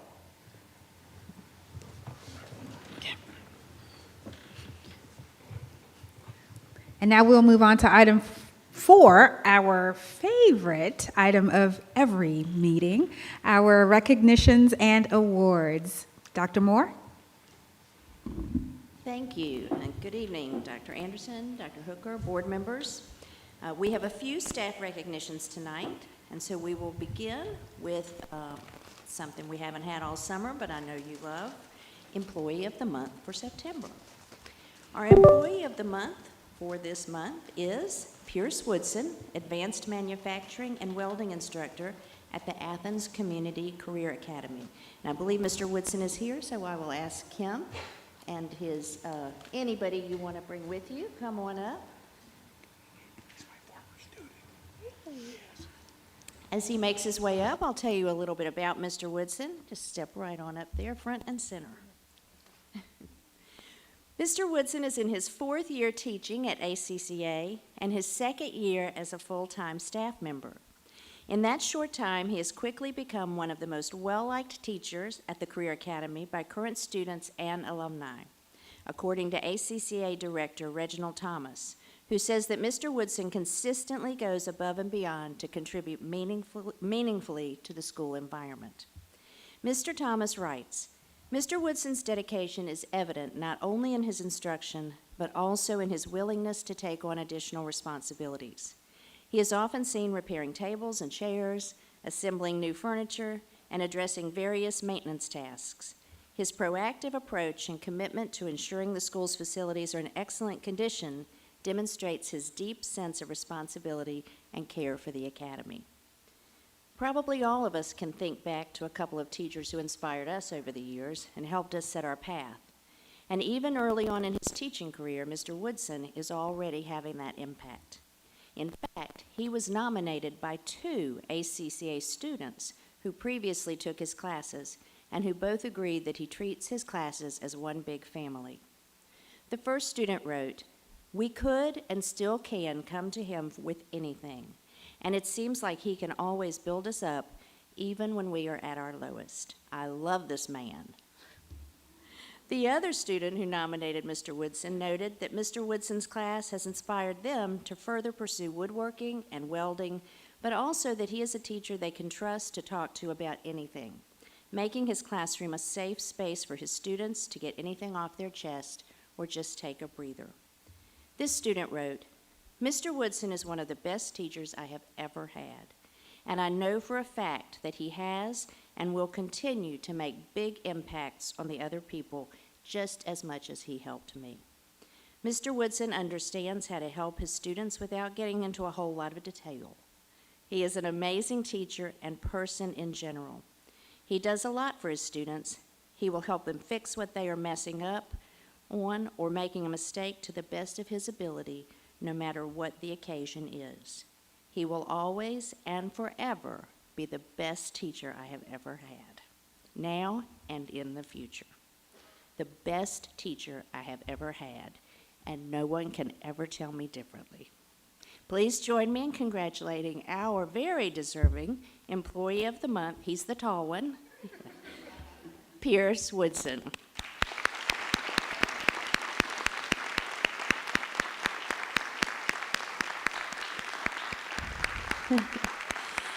Now, I would like to ask you all to come on out and honor our first Employee of the Month. I know Mr. Thomas is here. If you will come on up and have your picture taken so we can get everybody together. And is this your family? Yes, thank you all for being here.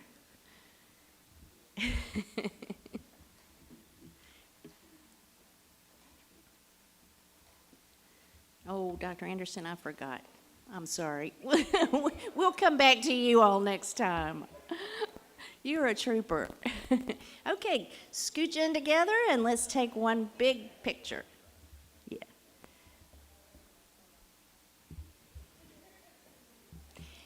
Now, as they are doing that, I also want to thank the Athens Area Chamber of Commerce and local businesses for once again supporting our Employee of the Month program by contributing to the winner's gift bag, which you have in your hand. We also want to remind you that any member of our community can nominate any full-time CCSD employee with at least 1 year of service for this award. We continue to get dozens and dozens of terrific nominations, making it increasingly difficult for us to choose only one per month, but I think you will all agree we have chosen well and honored a very deserving Employee of the Month this month. Now, you can go to the link on the screen to get started on your Employee of the Month nomination. And as Mr. Woodson and his family make their way down, let's thank him one more time.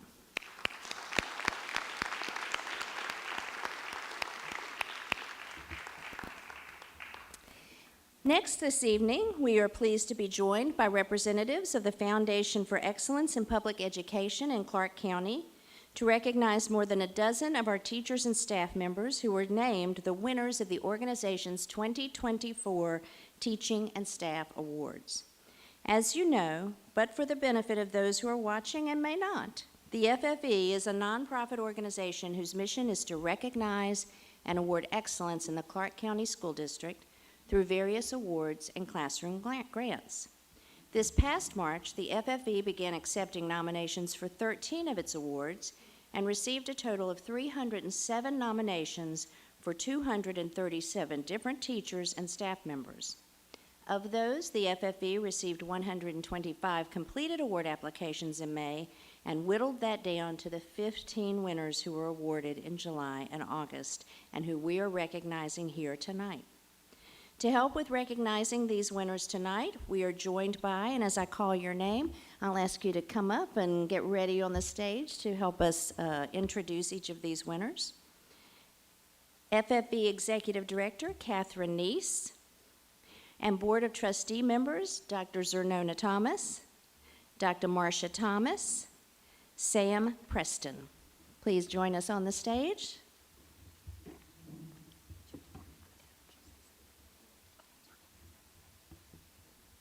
And now, winners in the audience, as I call your name, if you'll just come up, they will present you. We'll pause for a picture, and then I'd like you just to move over to this side so we can get a group picture at the end. The winners of the Downs Family District Services Awards are Tracy Ainsley from Gaines Elementary and Vera Loggins from Clark Central High. Tracy and Vera, if you're here, please come on up.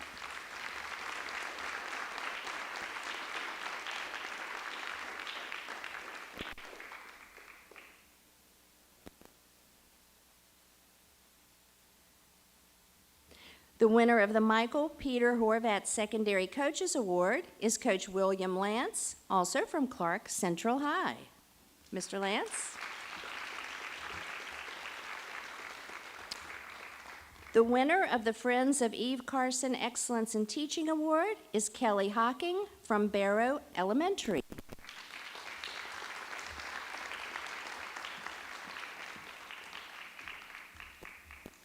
The winner of the Newland Family Foundation Excellence in Teaching Award is Joshua Truitt from Hillsman Middle School.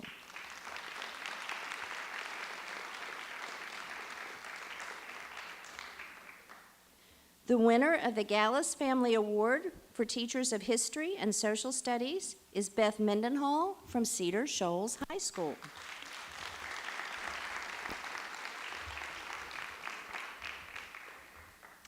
The winner of the Margaret and Raymond Ponsol Chair for Elementary School Teachers is Melissa Othmont from Barrow Elementary.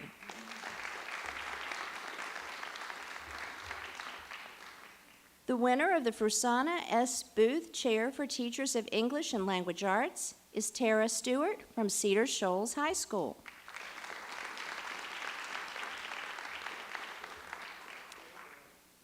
The winner of the Lamar Dodd Chair for Teachers of Fine Arts is Amanda Price from Clark Central High School.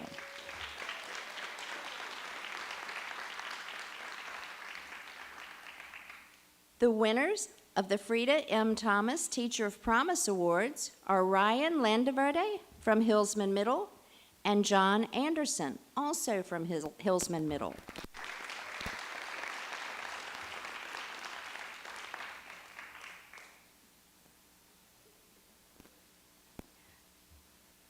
The winner of the Jenny Penny Oliver Chair for Counselors and Student Support Personnel is Laura Heyer from the Athens Community Career Academy.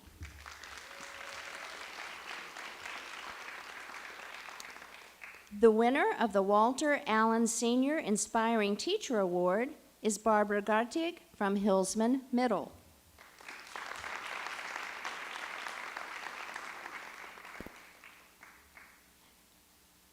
The winner of the Howard B. Stroud Community Service Award is Tamisha Crichton from Bernie Harris Lyons Middle.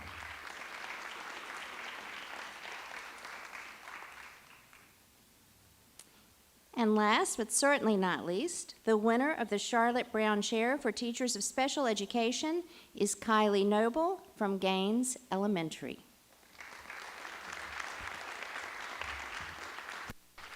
Please join me in giving these winners another round of applause, and I'll ask... And at this time, I'll ask Ms. Neese to come down and share a few words with us.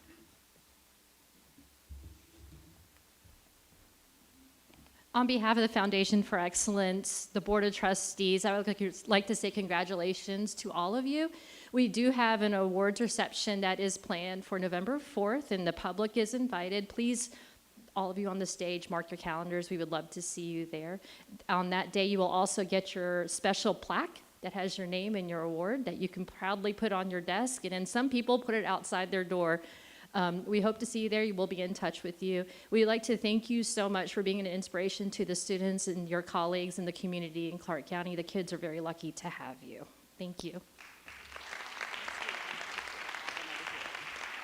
And let's do one more picture with you all over here behind the winners, but so we can see you. Perfect. Perfect. See, you figured it out. There you go. Great picture. Look here and smile.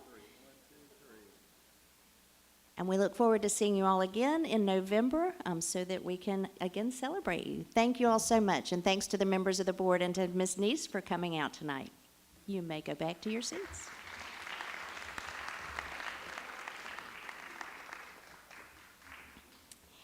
And finally tonight, we want to recognize the outstanding achievements of our own Human Resources Division, which was recently honored at the Georgia Association of School Personnel Administrators conference.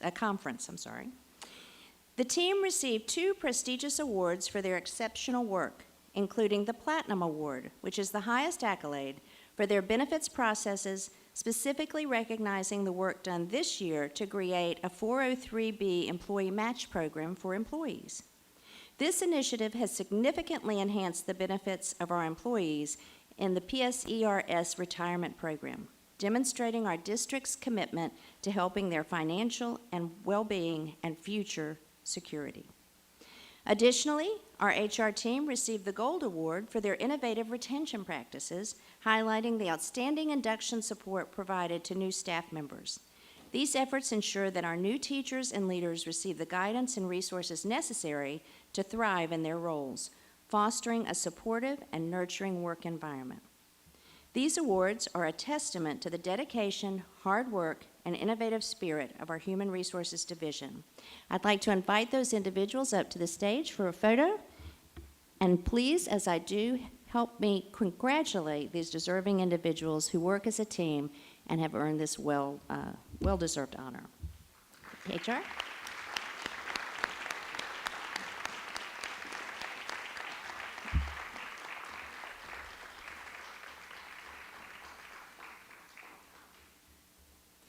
Now, when we finish with this picture, we're going to ask you all to do something a little different. You're going to move back to them, and we'll kind of scooch together so we don't have to walk so much. Okay? Smile. Okay, and if you will move back in front of that to the left a little bit so we can move over, and if the board would get up and stand behind, that would be great. If you guys will just come over here a little bit. There we go. Perfect. That's perfect. Miss Davis, you cannot hide. There you go. Smile.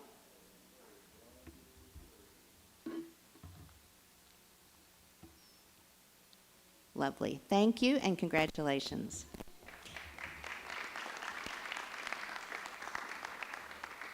Thank you.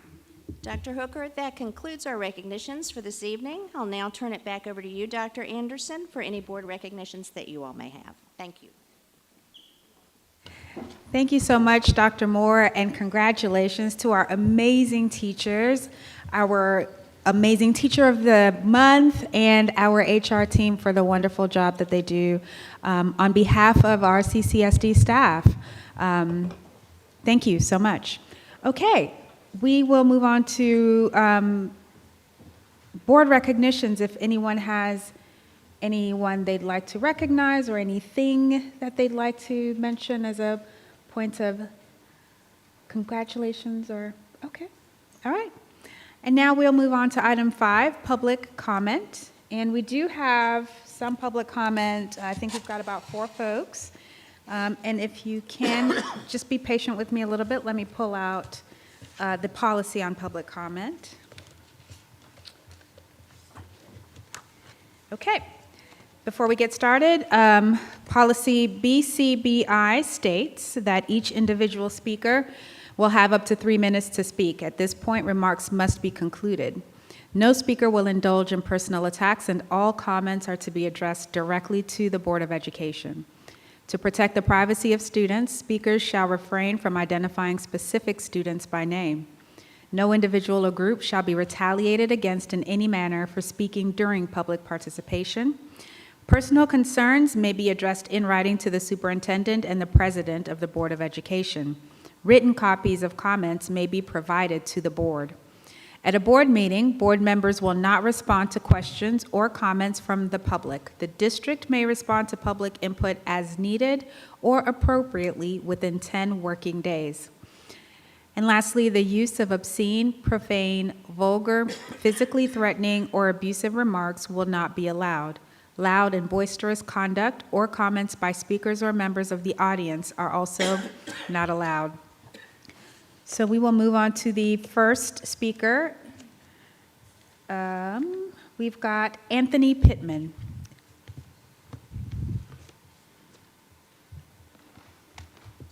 Good evening, Board Committee, Superintendent Hooker. I come on your behalf of alumni of Cedar Shores High School 78, and in recognition of James Holston, we would love to, for you all to consider naming the baseball field at Cedar Shores in honor of him. I played for Coach Holston. He also was an educator at Cedar Shores, teaching biology. Very well equipped with the students there in class, on the field, football and baseball. Just a wonderful man.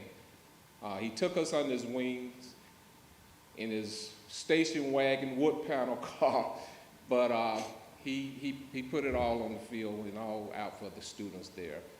And I just think for his sweat, his hard work, his dedication to providing the best for students on the field, off the field, in the classrooms,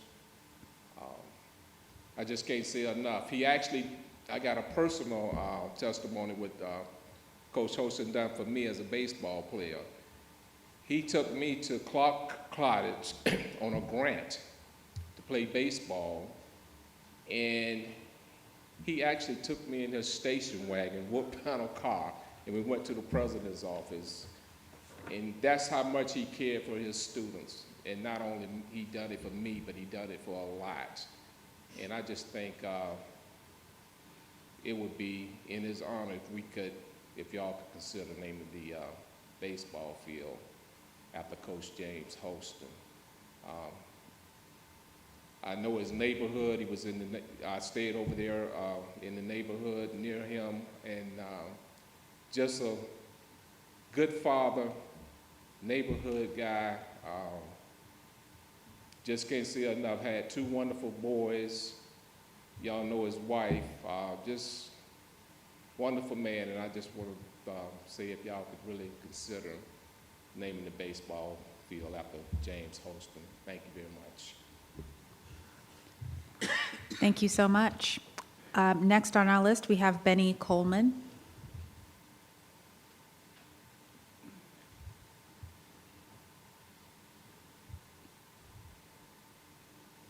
Good afternoon. I would like to thank everybody for this opportunity.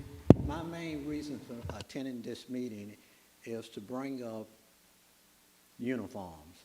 I would like to see the school system put in place uniform from 9th through 12th grade.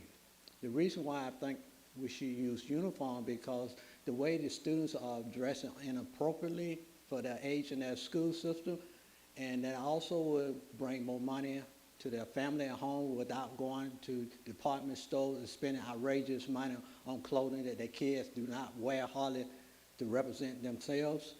And another thing is that when kids are in uniform, that gives them a sense of recognition.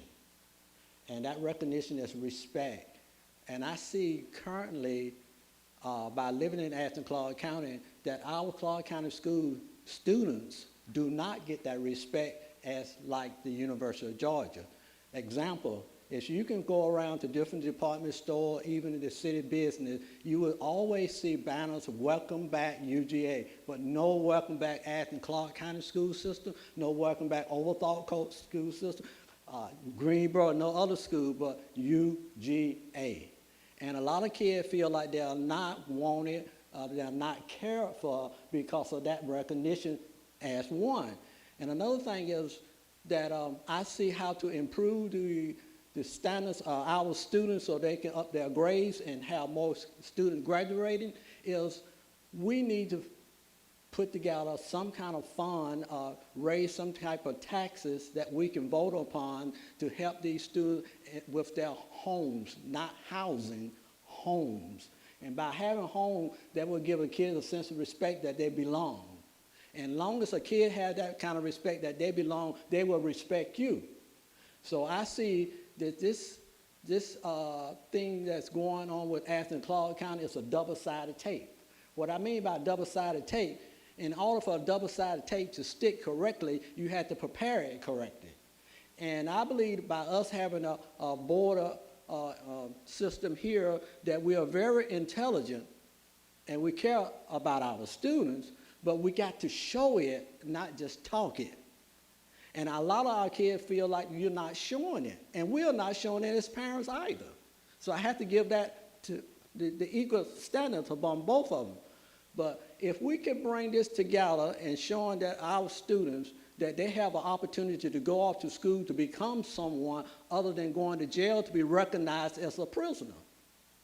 I think our main focus here at Ashton Clarke County School and Ashton Clarke County as a unified government is to bring our kids together with love, understanding, to appreciate education, and the respect of one another. And I thank you for this time. May God bless you all. Thank you. Next, we have Reverend Sandoval.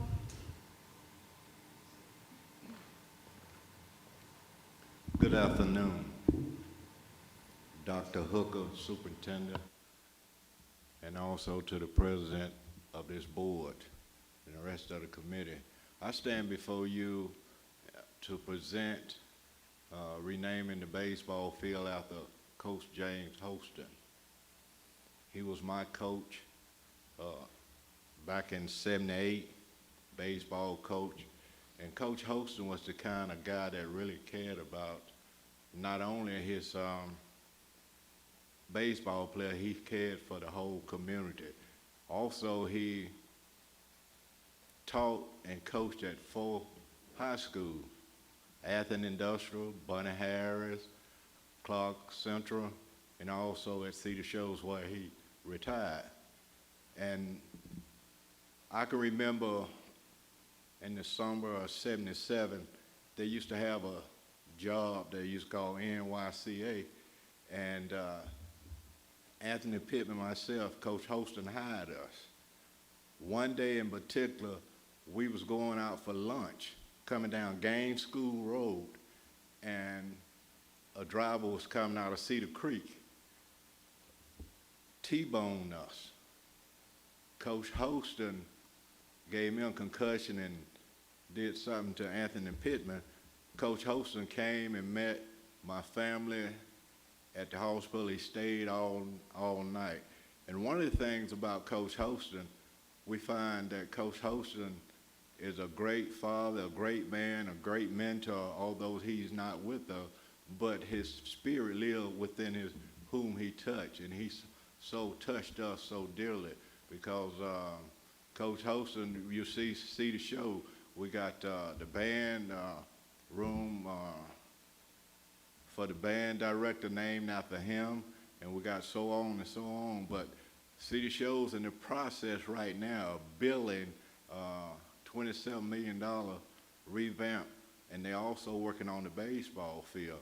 And I think it would be fitting to honor Coach Holston because he have dedicated so much, not only to me and Anthony Pittman, so many people, not only athletes, students in general.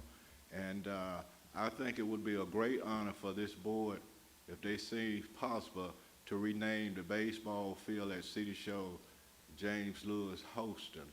And Coach Holston, he carried players like myself, Anthony Pittman, just numerous of people that he touched in his life.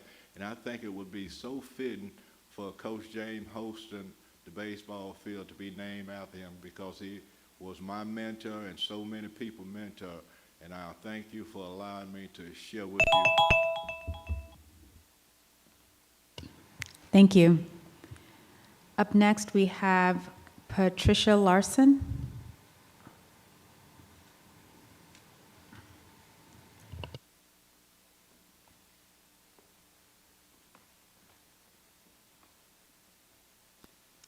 Thank you for this opportunity.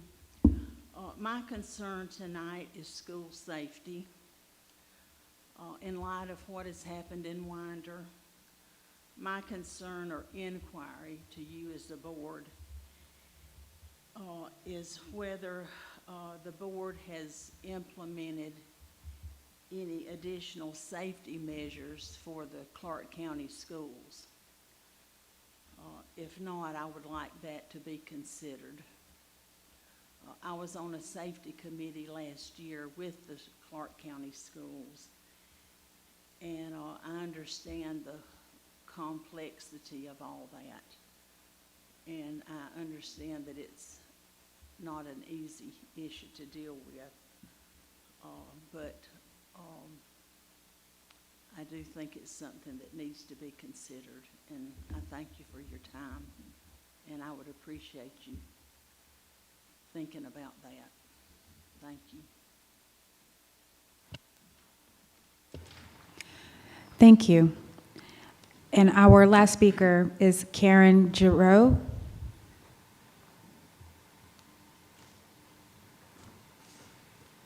Good evening. Thank you for being here and the work you do. I'm Karen Giroux. I'm the former math teacher and current art teacher at the alternative school. As it turns out, after 18 years of teaching, I've found my dream job. I never would have guessed it, but art at the alternative school is it. So I want to thank Dr. Hooker, Dr. Scott, and Dr. Blankenship for listening to us and creating this opportunity for our students at the Learning Center. I hope the class is living up to your expectations. Also, a huge thanks to Dr. Tolbert, who walked into a new school with a new program that she didn't necessarily ask for. She's been incredibly supportive finding funding for supplies and ensuring every student has access to the class, not just those who earned it, because it's often those who didn't earn it who need it the most. When Drs. Hooker, Scott, and Blankenship first brought up the idea of an elective, they said they were thinking about art, maybe with some kind of therapeutic component, and to make it more complicated, I threw in the idea of adding STEAM. So I'd like to share some quotes from my students to let you know how it's working out. A high school student. In this class, I can do things I feel good about. My other classes, I don't know. I just don't always feel that. Middle school student. Who knew I was this creative? Not me. I wish I could convey the glee he had when he was saying that one. He was so proud of himself. Then a student on her way to ISS asked me if she could stop in my class to get her weaving that she was working on, saying that doing that just keeps her calm. Another student said she liked the class because it just gives her a chance to be free-minded. And I thought that was the best description of an art class ever. One more. This class just calms me down. It's not even because we're painting. Just coming to art calms me. Before you called me for art, I was on my way to cuss that boy out. But now I don't even care about that. So think about the impact on attendance that adding this class has made. And although we do work on developing calming and coping skills through art, you can see that just having a free-minded creative class is in itself therapeutic for many students. So thank you, members of the board, for approving this class for the alternative school. And of course, I can't leave you without a big ask. I'm hoping that next year we can add PE, because many of our students need that physical outlet as much as they need a creative one. And if you're so inclined, we could even get a jump start on it by emptying out the gym so it can be used as an incentive this year. Thank you for your support and all the work you do. That's all. Thank you. I think that concludes our public comment, and we are ready to now move to item 6, adoption of the agenda as presented. Has everyone had a chance to review the agenda and we're good? We're ready to call for a vote? Okay. I make a motion for us to accept the agenda. Can I get a second? I'll second. Okay, motion made by Mr. Denson, seconded by Ms. Hensley. All in favor of adopting the agenda as presented, raise your hand, say aye. Aye. Okay. Ms. Davis, is that a yes? Well, if you could raise your hand, that would be nice, because I'm never quite sure. Okay, thank you. So that is a yes. I don't know the number, I think it's 8. Okay, that is a yes for 8. 7 for 7, thank you. All right, we will move to item 7, Superintendent's Report. Dr. Hooker? Thank you, Madam Chair. Our hearts and minds remain in Barrow County Schools and in Appalachia High School. We have offered our help and support in a variety of ways and will continue to do so as long as it is needed. Last week's events have led many to ask, what are we doing to keep students safe? You will see a brief safety presentation this evening to answer the questions to the extent that we're able to. Please understand that we cannot go into specific details about our specific safety and security protocols for obvious reasons. September is School Attendance Awareness Month, and this week is National Arts and Education Week. We also recognize National Grandparents' Day and International Literacy Day on September the 8th. Registration is now open through Athens Area Chamber of Commerce for Seeing is Believing, a bus tour for those who want to see the great things we're having going on in our schools. Seeing is Believing will be held on October the 15th. We also invite the public to attend the first community conversation with board member Mr. Mark Evans to be held on Wednesday, September the 18th at J.J. Harris Elementary School beginning at 6 p.m.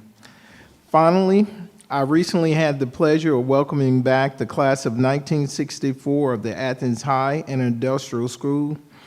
The group met for brunch over Labor Day weekend at the Athens Community Career Academy, where they attended the school 60 years ago.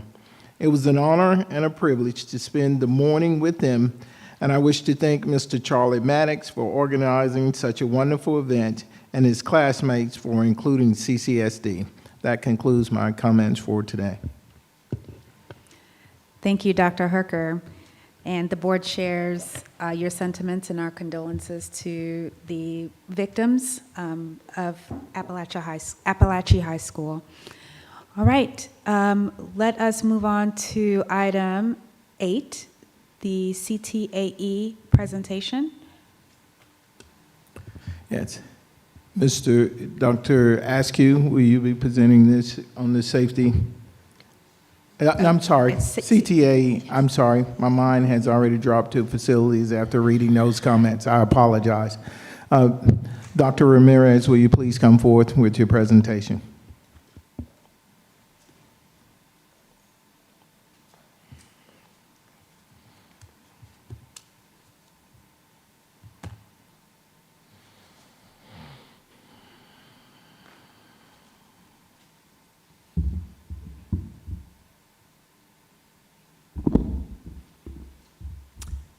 Good evening, honorable members of the school board, Dr. Hooker, fellow colleagues, members of the audience, and those who are joining us via YouTube. Tonight's presentation is one of updates and celebrations.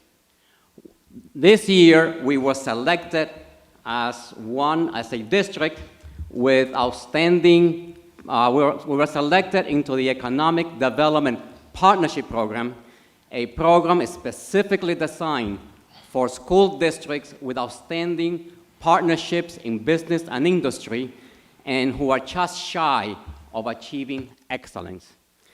A maximum of 10 school districts can be selected each year into the cohort with a goal of achieving excellence at the end of the year. We happen to be one of the 10 districts selected.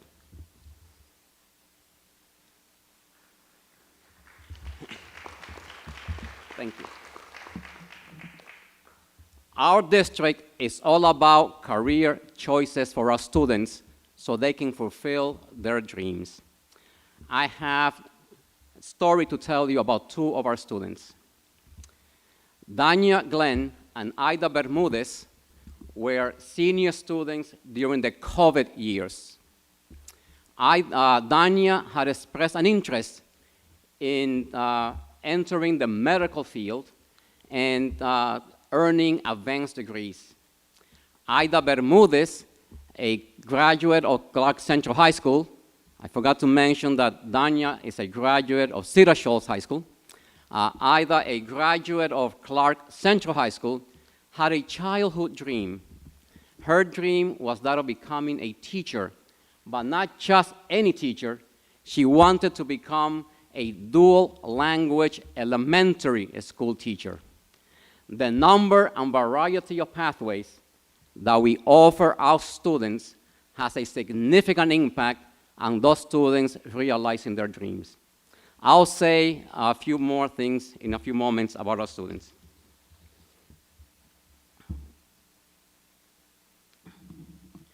With the addition of 7 new pathways that we added this year, we now offer a total of 36 pathways spanning 14 different career clusters. This year, our students have more opportunities in career choices than they ever had before.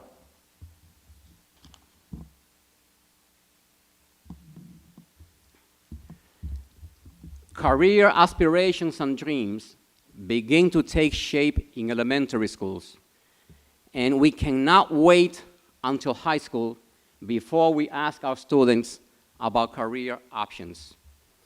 Over the next 4 years, the goal of our CTAE elementary school program is to ensure that every single elementary school student is made aware of our career clusters before they leave 5th grade.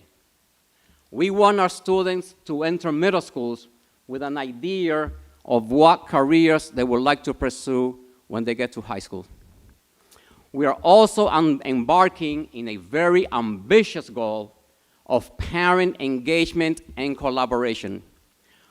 We are going to be sending out a survey in English and Spanish to all elementary school parents, asking them about their career occupations and if they will be interested in talking to their classrooms, the students' classroom, their schools, or other schools in the district.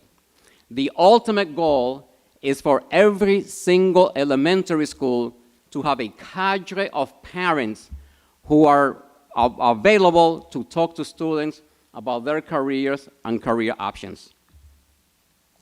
The survey also can also serve as a communication tool so that our parents are aware of the programs we offer in elementary schools. We're also encouraging all 5th grade classes to tour the Athens Community Career Academy so that students can learn about the different pathways available to them when they enter high school.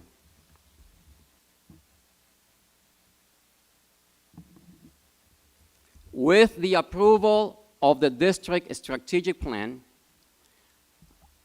Dr. Hooker set in motion a call to action.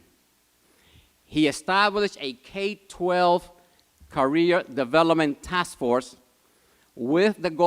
chaired by Jennifer Martin, our teaching and learning executive director, and with the goal of ensuring with the goal of ensuring that we achieve 300 seniors completing a pathway by the year 2029. Imagine all those 5th graders now knowing about career clusters, knowing about choices, and being guided by the superintendent's goal of pathway completion. The future certainly looks very bright for our students, and let me tell you why I think so.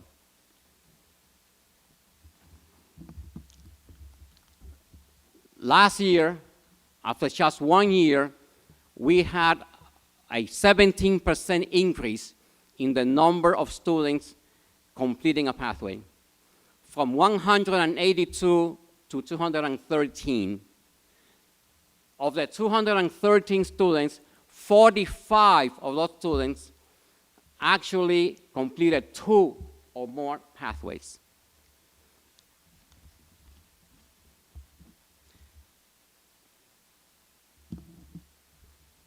Now, why is pathway completion so important? Pathway completion, for our district, last year we had a 95% CTAE graduation rate compared to the state of Georgia's 84% graduation rate for typical students. And I will say that in the past year and a half, we have seen more CTAE activity under Dr. Hooker's leadership than we have seen over the past 7 years. Our partners have been mentioned, as well as staff from the Georgia Department of Education.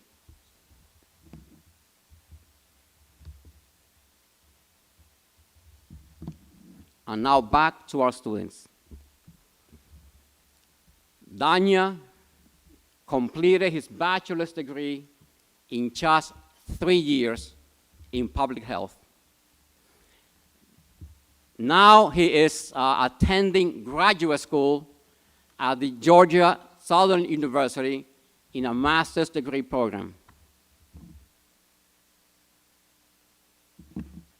Ida is now a senior elementary school major at UGA. While she was at ACCA during her sophomore year, she met Dr. Morgan Faison, who was doing her professor in residency program at ACCA. Dr. Faison encouraged her to continue to pursue her dream of becoming a teacher. Ida reunited with Dr. Faison at UGA. This semester, Ida is realizing her dream of becoming a teacher by actually doing her student teaching at our very own Oglethorpe Avenue Elementary School. Ida and Danya were very proud of you. Ida, Danya, their families, and Dr. Faison are here with us this evening, and I would now like to ask them to please come up to the stage and be recognized.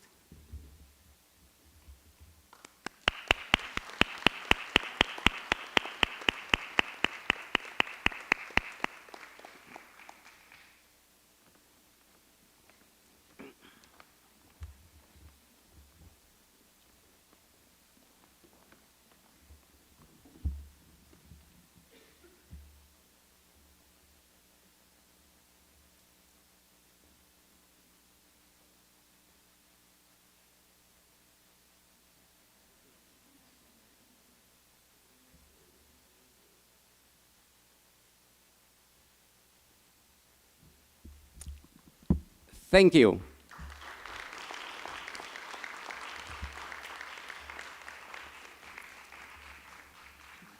Thank you for allowing me this opportunity to share some exciting news. At this time, I'm able to answer questions if you have some. Thank you so much, Dr. Ramirez, for that presentation and also for including celebrations of our students. It makes it so relatable, the work that's happening.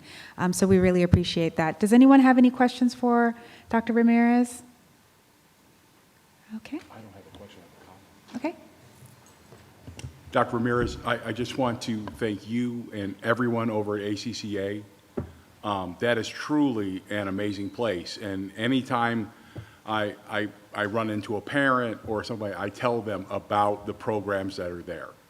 You guys are doing phenomenal work, and you are dream makers. And I am just so happy that you guys are doing that work, because it's important. And even my own daughter will be going there this next fall. So you know, it is a special place, and thank you for the work that you all do over there. Thank you. Thank you. All right. Any other questions?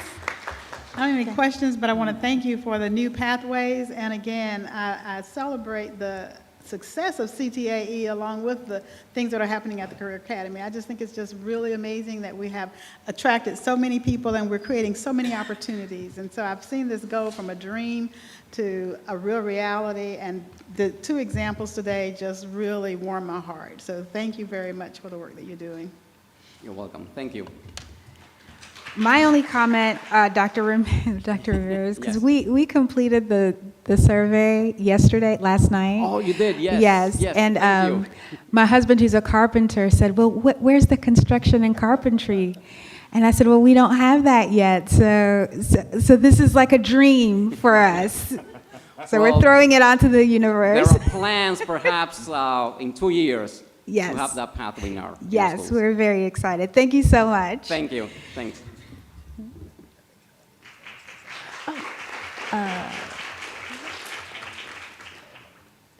Ms. Hensley, did you want to say something? I'm sorry, I didn't note it. Oh, you're good? Okay. All right, thank you so much. We will move now to facilities updates, starting with our safety and security presentation. Dr. Askew.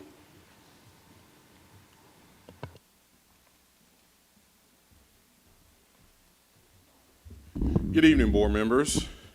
This evening's presentation will provide an update on our safety and security measures here in the Clark County School District. We'll begin. This is different.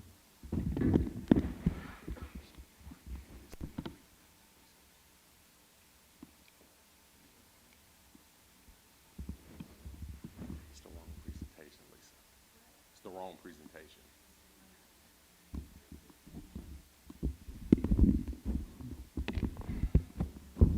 Pardon us 1 second.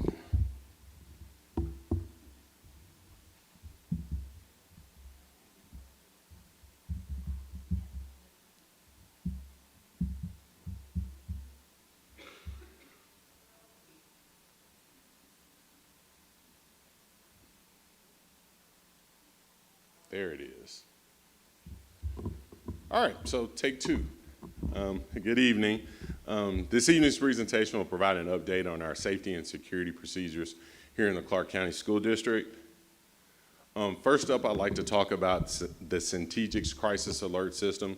Centegix is the platform that we use for crisis alerts throughout the Clark County School District. It's installed in all of our buildings, and all of our staff members do have access to the emergency alert badges.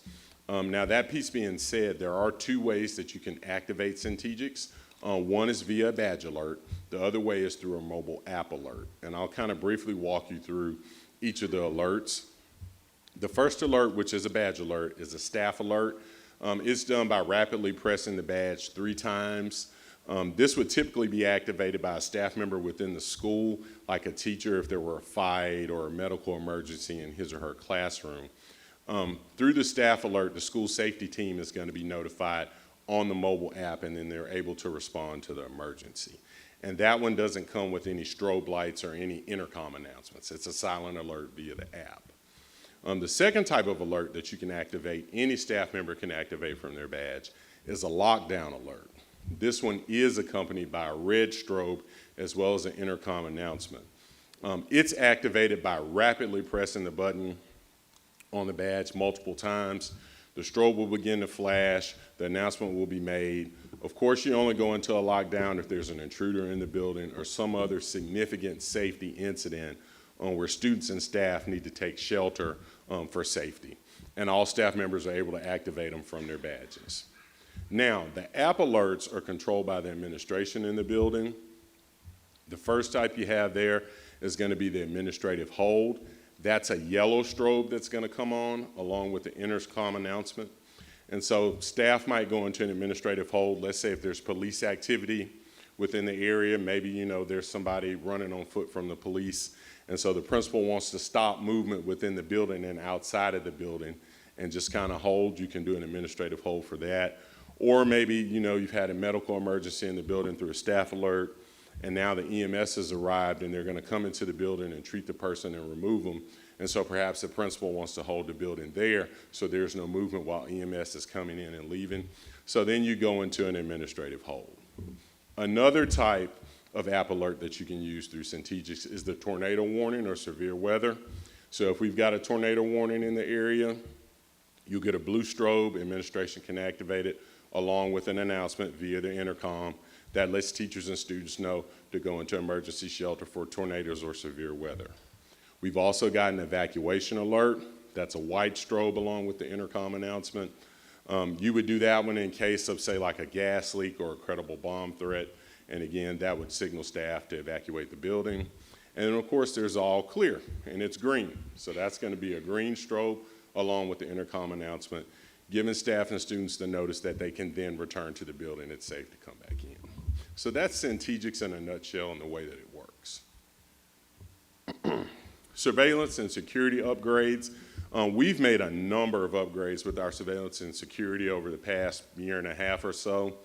Last year, all of the elementary schools received an upgrade to their video camera servers. Previously, they had analog signal, and that's that grainy picture, and so we've boosted it now to digital signal through the recorders that they received or through the updated converter that they received. And so now the pictures are much sharper. So when we need to capture images from the camera, they're much sharper and we can get much greater detail. So that's been an appreciated improvement. In addition to that, we've installed approximately 35 cameras across all the elementary schools as well as the H.T. Edwards campus. We also have plans to install additional security cameras at all of the buildings throughout the district. We're also piloting a new set of camera controls at Whit Davis, and it's called Carry. So we'll have more information on that towards the end of the school year once we've had a chance to really try it out and see how it works.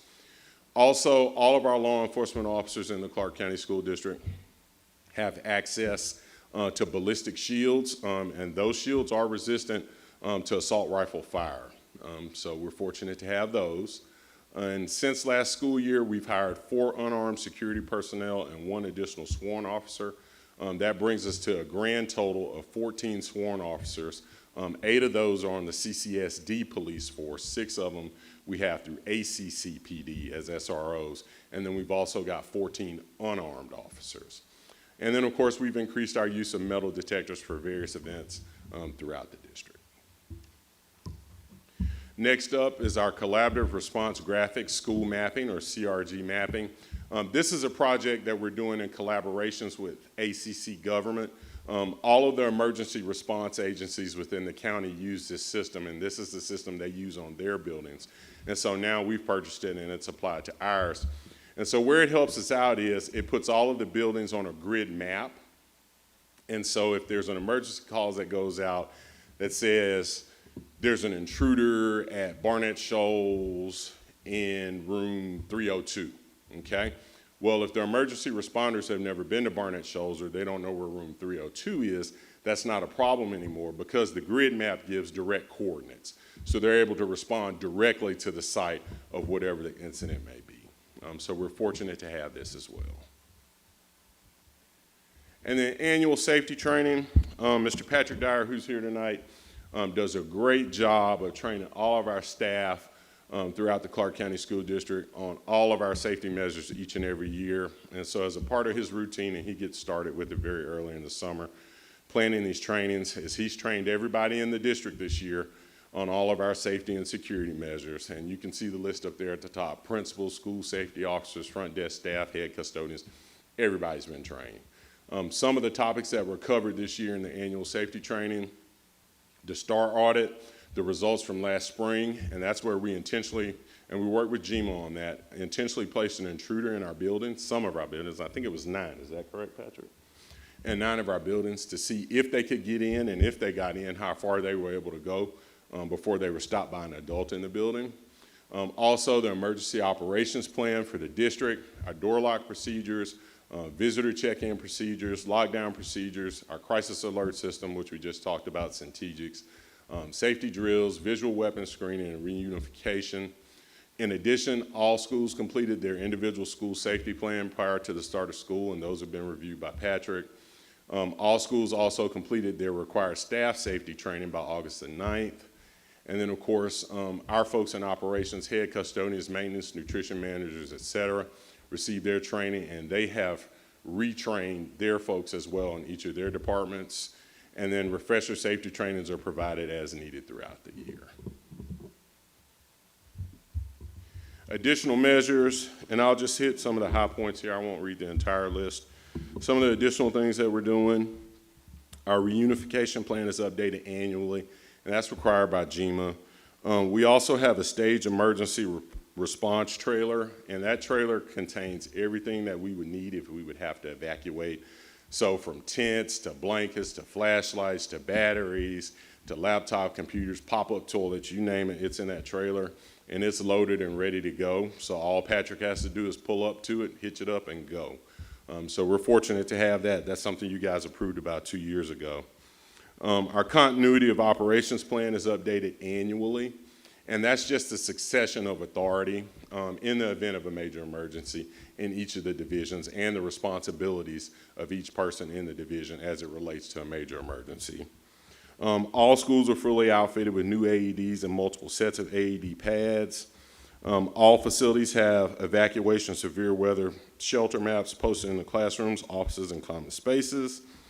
All schools have school emergency kits that include trauma supplies and other emergency evacuation supplies. And then Patrick started this week as well distributing Stop the Bleed kits for every classroom in the Clark County School District.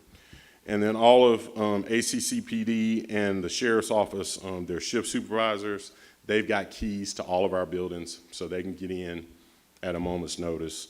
And then all the schools routinely receive safety inspections by Patrick and his staff, and fire code inspections as well. And that brings me to the end of the presentation. Any questions? Are we taking questions from the audience? Thank you so much, Dr. Askew. We really appreciate that. And just a reminder to the public, this is a business meeting for board members, and it is not open to public comment other than the public comment that happens during that item on the agenda. Okay, are there questions from members of the board? Yes, Ms. I don't have Davis. a question, but I do have a comment. Thank you very much. I know this has been 3 years in the making to get this as thorough as it is, and I feel much better about it. I was able to sit in on the meeting with the Athens, Clark County Unified Government when this was presented. So I'm actually feeling very good to see that we have actually implemented this as extensively as we have. So thanks. Okay, other questions, comments? Okay, no, Mr. Denson? Thank you, Madam Chair. And yeah, thank you for this overview. I think it's definitely helpful for the community and for staff and students alike to see what's going on and you know, see what future things we're kind of doing. You know, I think it's also important for us to, you know, point out that on top of these measures, we are also taking steps with having mental health specialists now more in our schools and all of our high schools, increasing the amount of counselors, community engagement with families and such too, so that we can kind of be going at that more of a preventive measure also, rather than just just the reactive kind of more protective kind of measures, which are also completely necessary. And, you know, I can just speak that I would also like to see this body, you know, as more the political body of this school district, also take some steps maybe to engage with our state and federal elected officials to ask for, you know, other measures that might be, you know, when it comes to gun access policy and safe storage for guns, things that are being pursued and talked about that I think are, again, a more preventive measure so that we don't put the students or parents or teachers or anybody in these kind of situations. I did have one question that I received some comments about that, let me see if I can find it here, that I had somebody send me an email. Anyways, it was the Moms Demand Action did I guess they gave us some supplies about safe storage measures that were a program for cards so that they could be sent out to all of the families so that parents could have those, that know about those. Dr. Hooker, do you know anything about the distribution of that, or if that's happened? Or I believe they came to us 2 years ago with that, and I'm looking to Dr. Moore. Yes.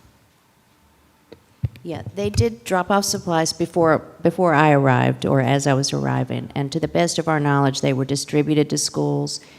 We don't know if they went out to students. We are assuming they did, since they were distributed to schools at that time. We would welcome them to send us additional supplies electronically so that we can include that information for schools to pass out as well. We just ask that it be provided in English and Spanish, of course. Great point, yeah. Okay, yeah, and I can share that with the folks who reached out to me. So thank you for that. And I guess, Madam Chair, like if possible, I know we've already set the agenda for our retreat, but if there is going to be any discussion at all about any asks or priorities that we bring to our state legislators when we meet with them, I would love for room for discussion about gun policy and storage policy and stuff, the way they can affect our schools and our children and our parents. May I add, Scott just pointed out, we did give them permission in October 2023 to send their flyers to our schools as well. So they can, again, do that twice a year if they like. But thank you, Scott. And Mr. Denson, we have set the retreat agenda, and I believe during the district cabinet presentations, there will be more robust conversations about security and safety measures in our schools that perhaps go beyond what we are able to discuss in public. But if you have other suggestions for bringing in legislators or perhaps GSBA policy advocates to have more discussions, that could potentially happen at our March meeting. So you can circle back to us.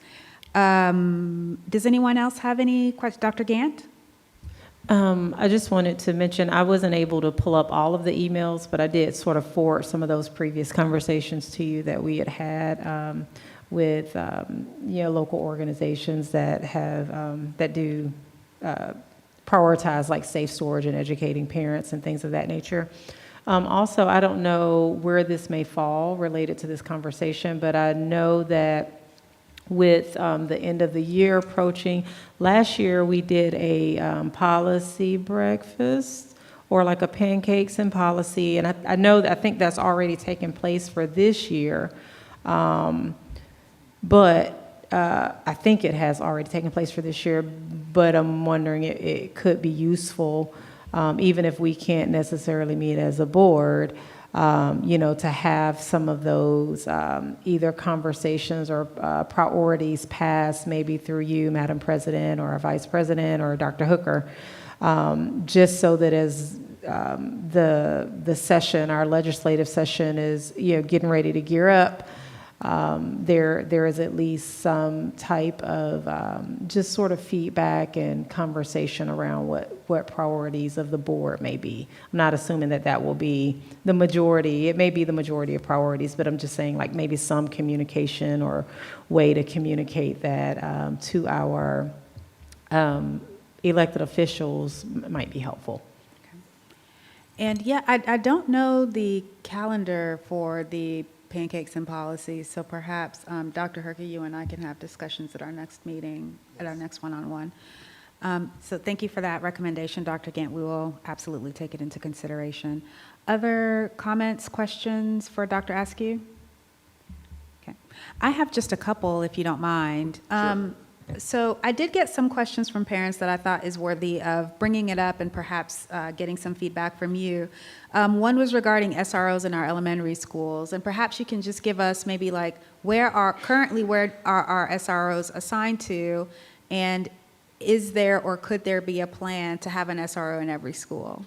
So currently there's 2 SROs in every high school and 2 in every middle school, and then we have floaters and there's a night officer. As far as discussions for SROs in the elementary schools, I defer to Dr. Hooker and Chief Reed on that. Mm-hmm. And I can share with you, we have currently three officers that float. They're considered east side, west side, checking in with the elementary schools throughout the day, as well as our early learning center sites as well. So they're checking in throughout the day. We have 3 sworn officers who take on that responsibility. Okay. And so they're close to all the elementary schools throughout Yes, every school day? Throughout the day, they're floating through, checking in with principals, checking in with, just checking the building in general. Okay. And my next question, during periods of disruption where maybe it's not possible to lock down an entire campus, for example, Clark Middle is still undergoing extensive construction in parts of that building as well as Cedar Shoals. What are the measures that are in place to protect those spaces that are just sort of in construction, not accessible to the public?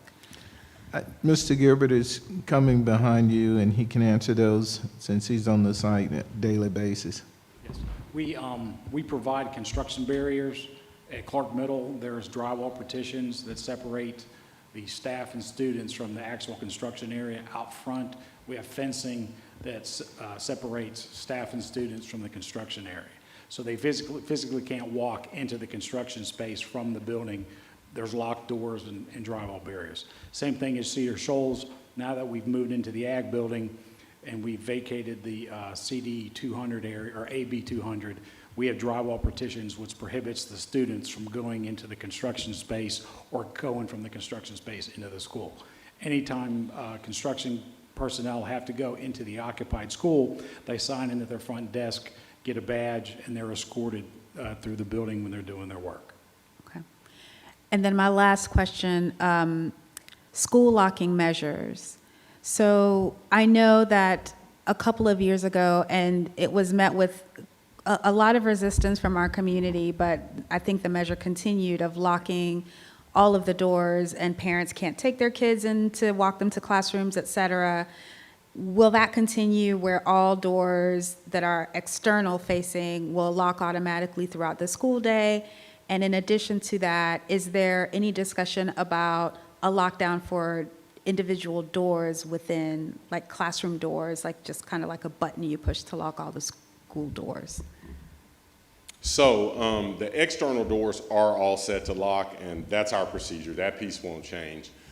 As far as an electronic lock for the internal doors, that's not something that we've discussed. Maybe something we could explore. The only thing I would think there, though, for teachers, because there is traffic, you know, in the school building, in and out of the doors during the day, kids going to the bathroom, you know, teacher goes to workroom, whatever. So that might be kind of difficult to manage, but it's something we could explore. Okay. Those are just questions that I've gotten from community members, so I thought it would be fair to just sort of pose them to you all. It's just thoughts, you know, things to think about. Thank you so much. Are you all good? We ready to move on? Okay. All right. We will now move to item 9B, SPLOST monthly report. Good evening. Lisa, if you could pull it up. Clark Middle, the elevator was inspected at the end of August. Inspector came out, we passed, so we're good. So we have an operational elevator. Just took a little while. The phase 2 at Clark Middle is underway. The building has been dried in, so the gymnasium, admin area, PL space, and clinic space are all constructed. Drywall's going up on the inside, roof is on. So we're looking to try to get that enclosed and probably by the end of the year be finished with phase 2. Right now they're working outside on the parking lot, the second phase 2 parking lot, and the storm piping and drainage as well. Cedar Shoals, we moved into the renovated ag building. Graphic arts and ag moved back in. The PE weight room will be outfitted tomorrow, and that'll be turned over.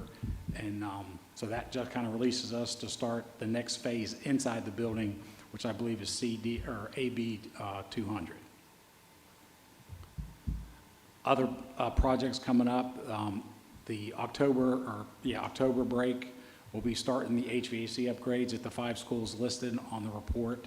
I'm going to get with the contractor to get specific units and schedules and get with those principals and also with our plant services department for that swap out.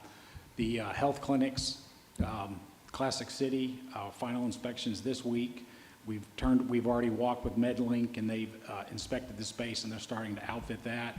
And we anticipate seeing patients probably by the end of this month. And I think we're going to have a soft opening, and then in October they'll have a ribbon cutting or a grand opening. And at Coyle, the units are set. We're doing the outfit. Utilities are being run. We anticipate have power next week. Plumbing's being connected as well. So we'll try to be wrapping that up in probably about the next 2-3 weeks as well. All right. Thank you so much. Does anyone have any questions, comments? I did see a question in the Excel sheet. I think it just got entered in tonight. What was the timing for the baseball field at Cedar Shoals to be fully renovated? The baseball field is phase 3, so we're anticipating bringing any of those costs to you at the October meeting, and we're going to work with the baseball schedule of the season to we're going to be upgrading, the sod and things like that, irrigation system. I think we're doing the lights. You guys voted on the lights tonight, so that'll be ongoing. But that's phase 3, and we'll probably do it after the season over the summer to get that work done. Okay. Thank you. All right. Any other questions, comments? All right. Thank you so much, Mr. Gilbreth. And that concludes our facilities updates. And we are now ready to move to item 10, items for our consent agenda.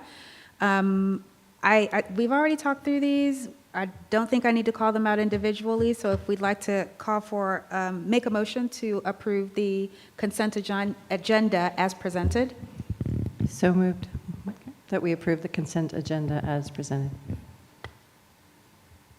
I'll second that, and I just want to also make a clarification. When I said earlier that I didn't see the other RFPs, that was an oversight, so I apologize for that, but second. Okay. All right, so we've got a motion by Dr. Yeager, a second by Dr. Gant. All in favor of approving the consent agenda items as presented, raise your hand and say aye. Aye. All right, that motion passes 7. Okay, now we've got a couple of items, it looks like 3 items for discussion for individual vote. We will start with 11A. We have a presentation and a vote. July financial report review and approval. Oh. I am totally blanking on names. It's so late. Mr. Greiner. All right, thank you, Dr. Anderson. So you have before you the July financials, which is 1 month into our new fiscal year. These financials look a little different than what you normally see because we're still accruing stuff back into June, revenue and expenditure-wise. I think I mentioned on the expenditure side, we accrue most of the July salaries back into June because those are our 190-day employees, so that actually, the work was done in the previous fiscal year. Most of our tax revenue we received in July and August gets accrued back to June as well. So the total revenues for the month were $1.4 million. I budgeted 1.6. I'm just kind of using historical trends, so we're a little short of that. That'll catch itself back up. I'm not worried about that at all. Actual expenditures close to 4.2 million, so we're a little bit less than what I budgeted, not by much. The fund balance is showing 53.9 million as of the end of July. That number will go up as we finish out last fiscal year. We will have the last fiscal year closed by September 30th, which is standard for all school districts. We have reports due to the state September 30th. My goal is to have those done about a week ahead of time. So when we come back in the October board meeting, we'll have updated fund balance numbers, and I'll show, which is why you don't have the June financials yet as well. We'll have those in October as well as August. So no other, all the rest of the standard reports are there. If y'all have any questions, I'll be glad to answer them. Thank you so much, Mr. Greiner. Are there any questions? Okay, awesome. Well, thank you. All right, thank y'all. All right, so we will now if someone would like to make a motion to approve the July financial report. I so move. Okay. Second. All right, motion made by Ms. Davis, seconded by Ms. Hensley. All in favor of approving the report as presented? Raise your hand, say aye. Aye. Okay, that motion passes unanimously. Let's move now to item 11B, school bus purchase for 24-25 school year. And I think we just kind of wanted a little bit of an update on the changes between last time and this time. So what happened was we were directed to add 2 electric buses to this particular recommendation, and that's what we did. We also made a slight change. There was a recommendation to increase the number of special needs buses and drop the 77 passenger propane buses, the number of those. So in all, we've got 10 buses versus 15, and the main reason is because the electric buses are so expensive. Okay. All right. So those are the changes that were made. Are there any questions, comments? Oh, yeah. Let's first make a motion to vote on it. I move that we approve the school bus purchase. Okay. Second. All right. That motion's made by Dr. Yeager, seconded by Dr. Gant, and now the floor is open for discussion. Yes, Dr. Gant? I just had a quick question. I know during the last presentation, there was some talk about possible funding and maybe exploring some funding options. Can you remind me when that timeline is? Like when is that available for us to apply to? Well, right now I have an update on the EPA. According to their website, they've closed their clean bus and their clean heavy lift vehicle grants. They're not going to do a 5th round. Now that could change. I've been told that might change, but right now on their website it said closed because I checked it before we put this in. But we have put in for a U.S. Department of Transportation grant for infrastructure. Now the grant lead for the department said it can't be used for buses, but it can be used for infrastructure. So we put in a little over $1 million total for 5 chargers, and that was the recommendation that the group gave to us. We were talking about doing 1 or 2. They said, go ahead and put in for 5. So that's what we did. And then we have this Georgia Power Make Ready Infrastructure program that will help us if we put in the application. And there could be possibility for assistance, leasing, things like that. They're kind of a turnkey operation on this, and they had come out and done an analysis of our site. And so really the plan here is to do the original thinking that the shop had. If we were going to test the technology, let's get 2 buses, let's get 1 charger, and let's see how it works. And that was partly why we went with Bluebird, because it was cheaper, but we have a lot of familiarity within the shop personnel working on a Bluebird. Okay. Thank you. Okay, other questions? All right, thank you so much for that update on the, oh, I'm so sorry, Mr. Denson. It's okay. Thank you, Madam Chair. And yeah, I appreciate everybody being able to work to find some compromise for us to move forward here. At this week's Sustainability Committee, it was brought up to me, and then I did some research and found out that it was true.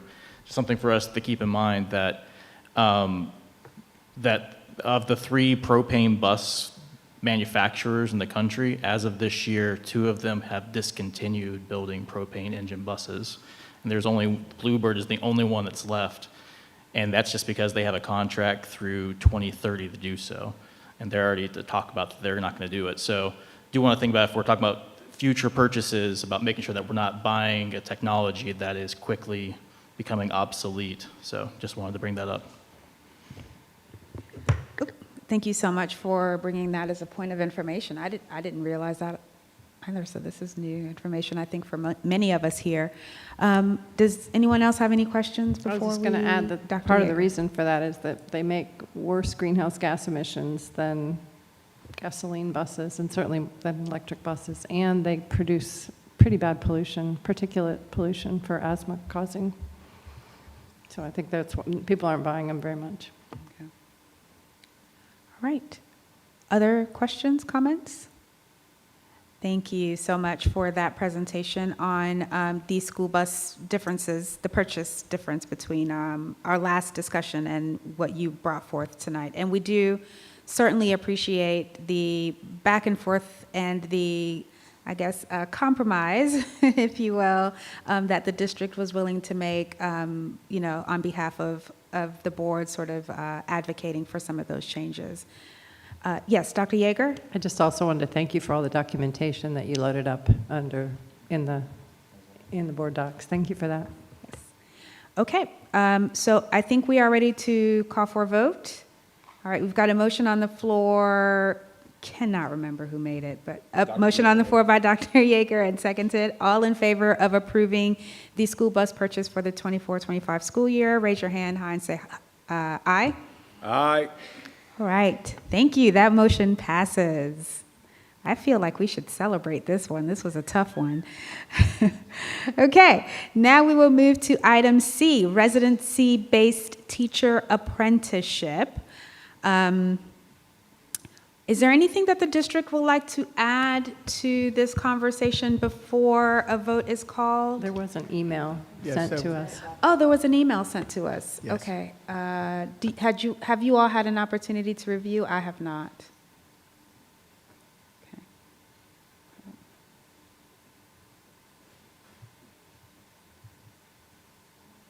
Oh, this, okay. I'm sorry.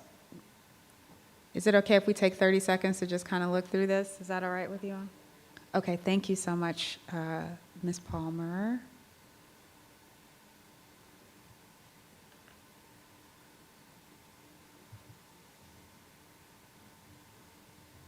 Okay.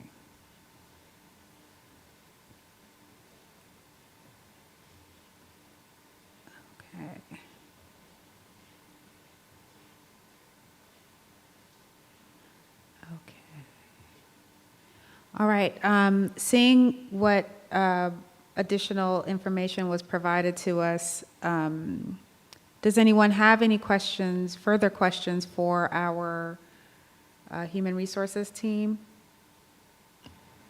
Yes, Ms. Davis. Just reading the additional information, the letters following things like program diversity, elementary mathematics, FC, what do those mean? Are those grades? as I understand grades?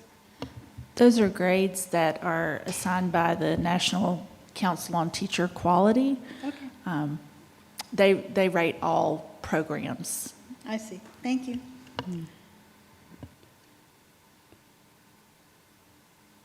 Okay. Other questions? All right. Barring further questions for the district to address, would someone like to make a motion? Any motion? I would move to approve this request by HR.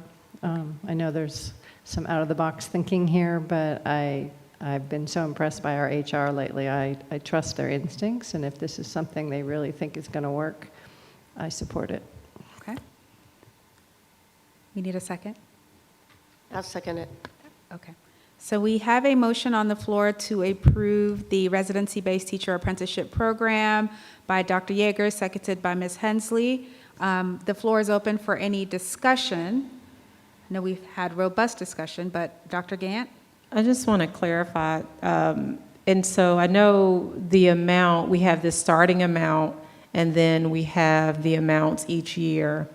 And obviously, we wouldn't necessarily want to stop a program once it starts. You know, we would want to see that cohort through. But just for my information, so does this come back before us every year, or once we approve tonight, it's like that is for this cohort? Like, is it 3 years or 4 years? It's 3 years. And if you desired us to bring it back before you, we certainly would. We wanted to make sure you understood, because we understand it's a significant investment. And we wanted to make sure that you all understood what the maximum cost would be. Now, that amount could be lower if we have fewer residents, or pending any additional federal grants that we might get, or workforce development funds. That would certainly lower the investment on the district's part. Okay. And so what I hear you saying is that it can come back before us if we want to. I'm not advocating for that, but more so like, because it is new, it would be good if we could get at least like if it passes, we could get an update on, for instance, the process. That piece is a little bit, I think that's where my uncertainty is, because we don't have a process right now. But an update on the process, as well as the progress of the individual, I guess, cohorts as they go through. Absolutely, I yes. think if the board would be supportive of that, if this passes, I think that could be useful. So 2 things. One, absolutely, we will give you updates on the progress, just as we plan to give you updates on opportunity culture, which is another investment that you all have made that we greatly appreciate and has gotten off to a great start. But this, the amounts in the future years would be included in our general budget. So you would be approving that each year, because it would be a part of the general budget. You're not committed, but it would be in the budget. Do you mind speaking into the mic, Mr. Pruitt? We have to budget for it. We're not aware of that discussion that you all just had. He was just saying that because it is a contract, we would need to budget for it, and I was agreeing with him. Yes, it would be put into the budget every year. So you're approving the budget, therefore you would be approving that amount or asking for that amount to be taken out. Okay. Yes, and I guess what I was asking specifically is like, because there's so much in the budget, much like tonight, if we could have an update on, maybe where things are, even if it's not up for taking action. I mean, I couldn't imagine stopping halfway through unless, there's some type of either harm or significant lack of progress. But other than voting on it in the budget, it seems like it would be prudent to just have an update on where this program is at least each year, but I don't know what others think. I guess we can very well just ask too.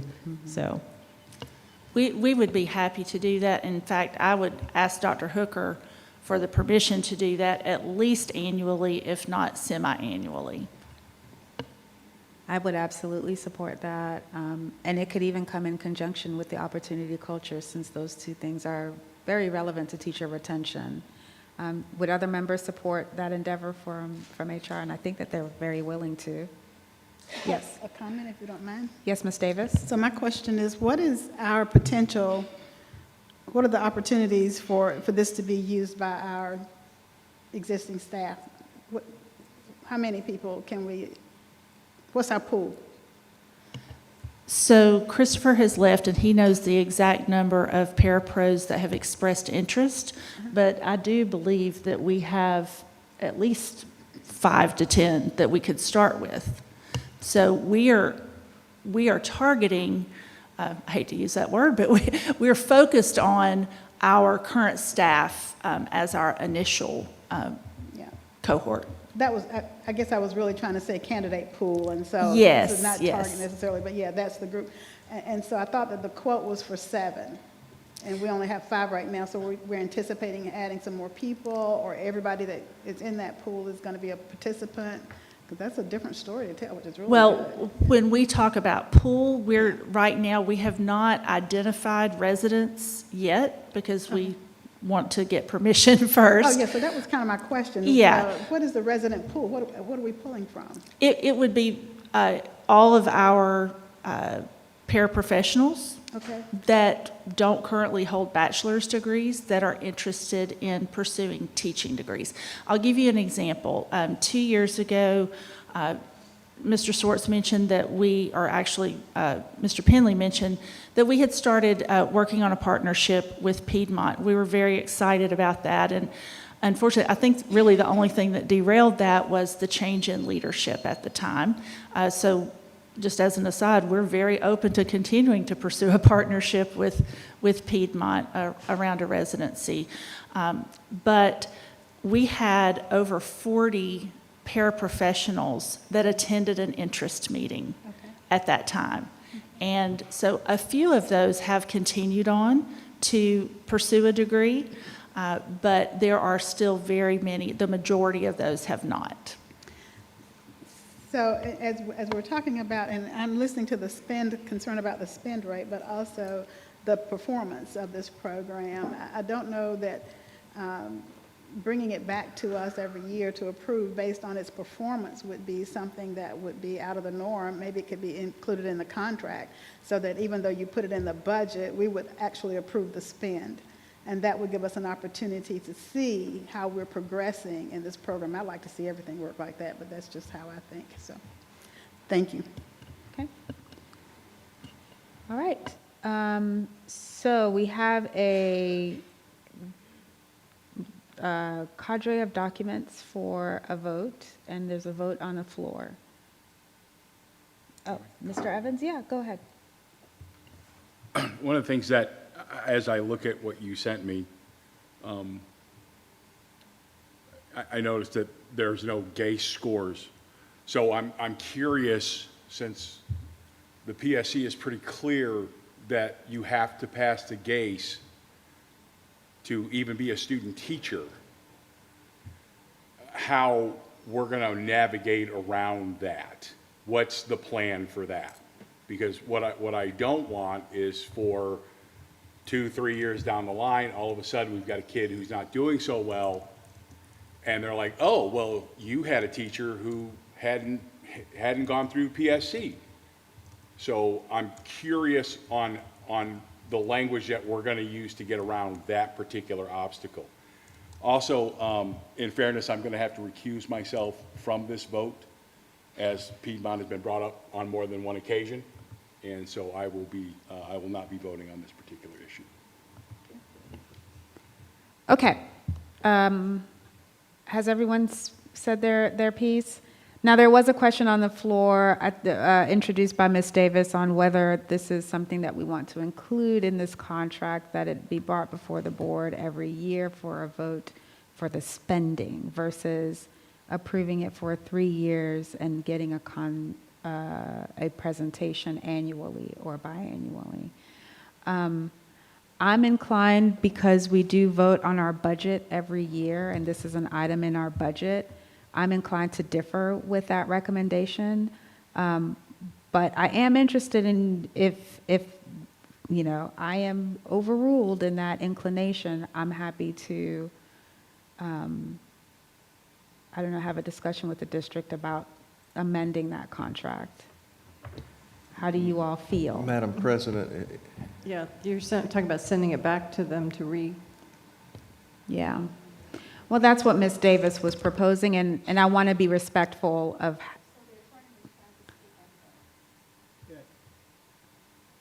I was just going, and my involvement's been somewhat limited, but it's my understanding this is a 3-year commitment, so there wouldn't be an option to cancel by not budgeting for it. You'd be obligated to budget for those 3 years. Mm-hmm. Okay. So that changes the conversation. This is something that we're approving, all or none. Yes, Dr. Gant. And just to clarify. I'm sorry if I could, Uh-oh. Dr. Blankenship says she thinks there's language in the contract about non-renewing it, so I don't know. Okay. All right, so there is language in the contract that allows us to cancel the contract, to not renew. The commitment by Bloom Board is that we will only be charged for any resident that we put through the program. Okay. So then by default, if the board were to not wish to go forward with this And we as a don't line say- item on the budget, then you remove the Right. students. Yeah, in essence, we'll only be charged for anybody that we put through the program. I don't know how I feel about contracts. I get very confused about it all, so I don't know how to proceed with this No, discussion. I trust our attorney on things like that, but my question is this, and that's good to know. Mr. Denson, I think while we're waiting for Ms. Davis to formulate her thoughts, Mr. Denson, I think you had your hand up for a while. I did. Dr. Gann, I don't think I ever actually asked her question. Yes, I was just going to confirm that. So the amount in this that we will be taking action on, if I'm understanding this correctly, the $248,000 per year, am I understanding this correctly, that when we pursued the partnership with Piedmont, that the amount that it would cost for the same amount of students would have been much more than this amount? Does that make? I think I remember someone saying it was sort of it was cost prohibitive or something like that with Piedmont.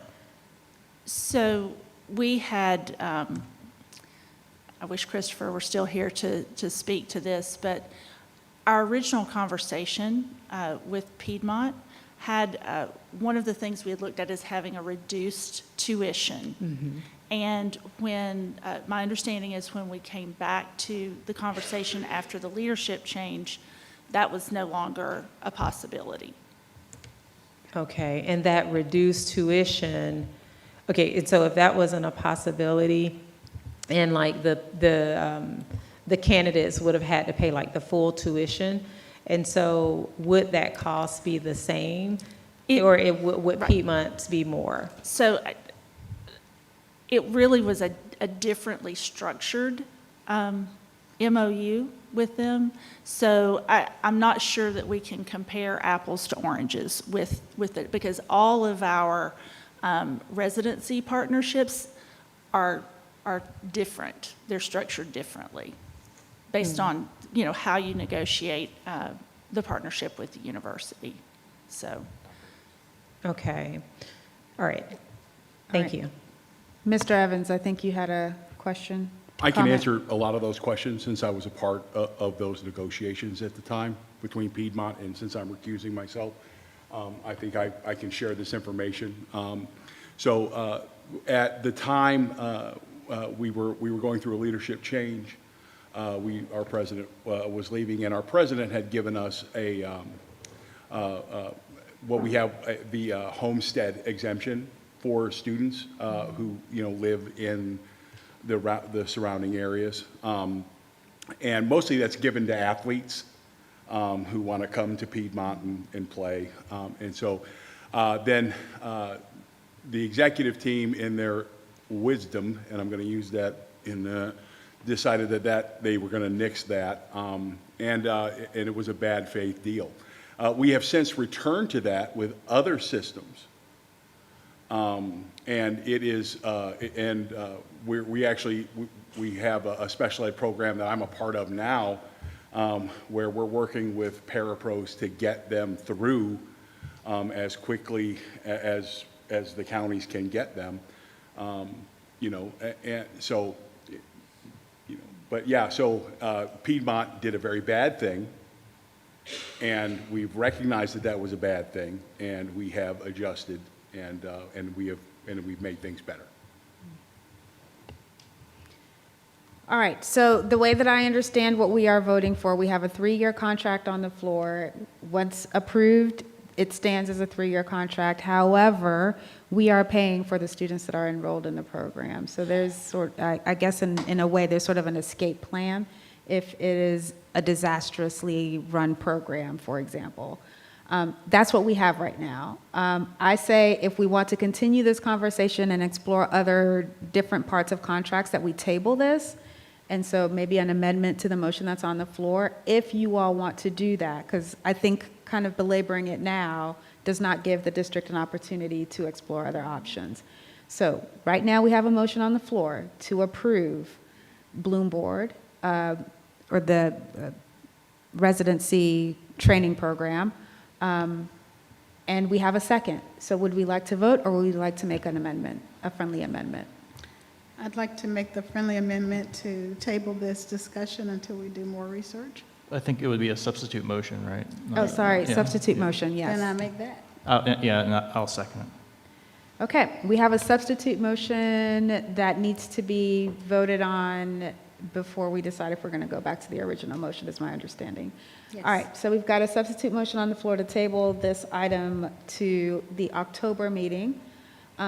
I do want to urge the board to reach out to HR if this does pass and be very explicit on the ask from HR. This is a contractual discussion, and oftentimes contracts take a long time to negotiate. So if we are going to send it back to the district, it would behoove us to stay in constant communication, those of us who have issues with this contract, and be very clear about what the ask is. So is the urgency that it come back in October, or do we need until November to bring this back? I'm sorry? The district would like to start this program in January, and kicking the can down the road I don't think is fair. So we either work with them as a board to figure out how we can negotiate it so that we are content and we can vote on this in October. I think that's the sound thing to do. Okay. And just to be clear, I heard some workforce conversations happening that could possibly, this is sort of like, at most, this is what we're going to spend, at least for the program, but there may be some supplemental funding streams that might be available. And those grants, Dr. Hooker and Dr. Blankenship, are those time sensitive? Like, are those things that are happening, were they grants, or was it more so ACC funding opportunities? There's grants. Okay. There's one grant that is very time sensitive. Okay. But just so that you're aware, we are pursuing all avenues of other funding because our desire is that the district not be burdened with any additional financial investment. Okay. All right, so we've got a motion on the floor. Can I just ask a process question that might help the district, I'm thinking? Because I guess I'm seeing that this apprenticeship is larger than just the Bloom Board agreement. Is that correct? There's also the agreement with UGA and Georgia Institute of Higher Education. For MAT and the others. So I guess what I was saying is that I wouldn't mind just dividing the question and passing those parts and just only tabling the Bloom Board parts. The rest of it can move forward immediately. So there's no financial, how do I say that? Commitment for the UGA, because that is all funded through the Black Educator Initiative. And we are not to the point with the elementary residency that we would need to ask for. We just wanted you all to know the 3 types of residency-based apprenticeships that we are working on. Okay. Okay. So then the other items were informational items, is what you're saying, Dr. Blankenship. Thank you. Okay, so we have a motion on the floor, substitute motion to table this for our October meeting with the understanding that we will communicate with the district. Could I ask Yes. one more quick question? Okay. Sorry. I understood you to say that we can't apply for the grants until we approve the program. So you said that the application for those grants is time sensitive and we might miss a deadline if we push this to October?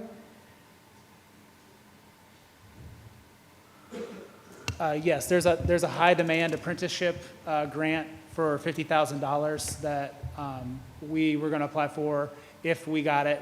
We wait, the last date is the 13th, which is Friday, and so we're waiting to do that. So we'll miss out on that grant, but we'll continue to look for others, as well as the workforce development funds that we're pursuing. All right. Thank you. Okay. Ms. Hensley, sorry. So as we've spent all this time doing this, I might as well say something. So if I understand correctly, we are stressing about the financial burden of doing this for 3 years. And you, Dr. Hooker, have told me that we are spending more money right now on contract employees to fill these spots that we have to have filled for our children to be educated. So we're paying more money right now. This is less money. We have an opportunity for a grant.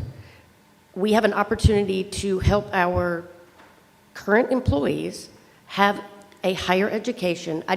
Before we start, we might as well wrap it all up. So that's my personal opinion, and I just wanted to get that out there.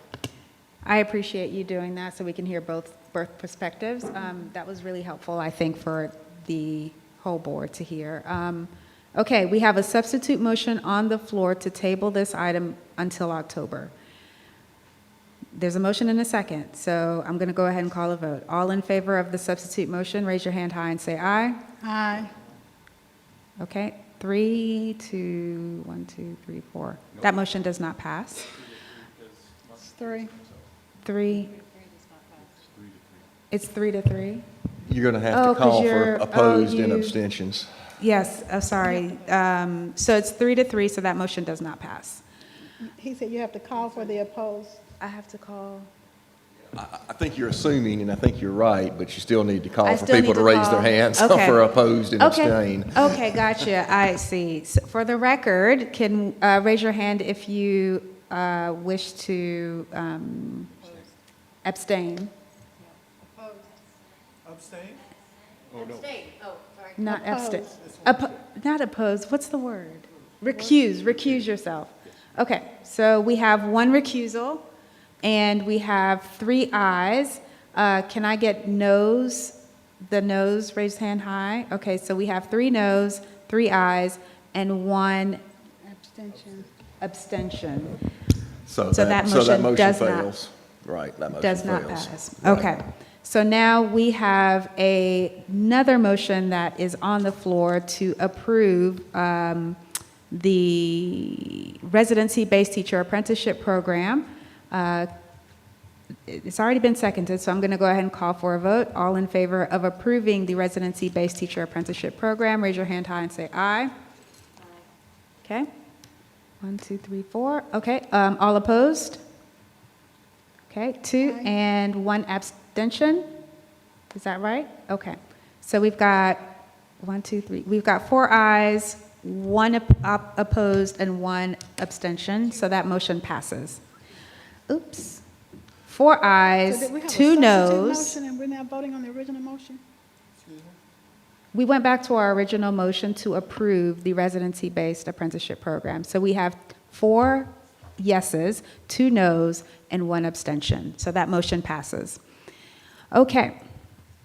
Item 12, information items and board community reports. Our first is 12A, Early Head Start Policy Council meeting minutes and reports. Mr. Denson? This is the report back from the June meetings. Like I said, everything's back a little bit. So this was the hiring of some of the positions that we actually approved for back in May. And that was really all that's in this one. Okay. Thank you, Mr. Denson. Any questions, comments? Okay. I'm sorry, if I can, one more thing. This is actually from the meeting we just had, but the Department of Education is doing a listening session for educators and homeless services providers for the McKinney-Vento program, and they're coming here to Clark County to do a listening session in October, and I'll go ahead and send that out to all the board members so that y'all can get into that if you'd like. Okay. All right, thank you, Mr. Denson. Next up, we have 12B, Athens Community Career Academy report. So they met on the 10th of this month. I was not able to attend because I had a prior commitment. And basically, they were getting ready for this, and they presented what they were going to be presenting here tonight. Okay. So Right. the next meeting is on October the 8th, Okay, and you will be able to attend that? and I will be there. Yes, All ma'am. right, thank you so much. Next item C, 12C, Community Oversight Committee report. So I'm sorry, I did take Mark's place on that committee, but I was not able to make the meeting this week. So I appreciate the SPLOST report that was presented by Mr. John. Thank you. All right. Would you be able to make next month's meeting, or would you like us to discuss someone else going into place?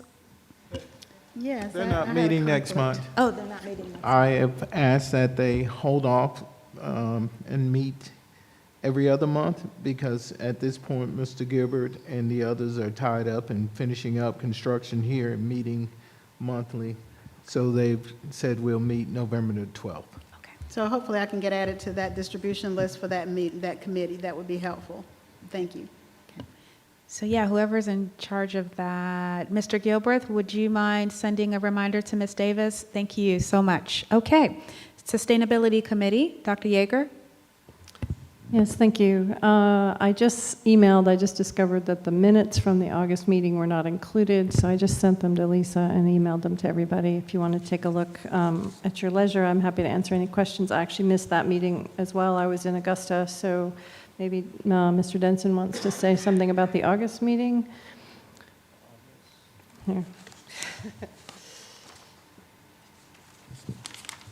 Oh, and this was, yeah, we ended up having a bunch of guests come and kind of talked, everybody revisited their different goals, different committees.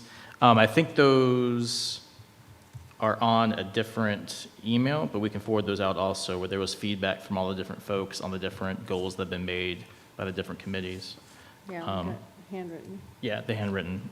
And also to say, there was another thing, there on October 2nd, there is a solar school field trip that's happening for CCSD students.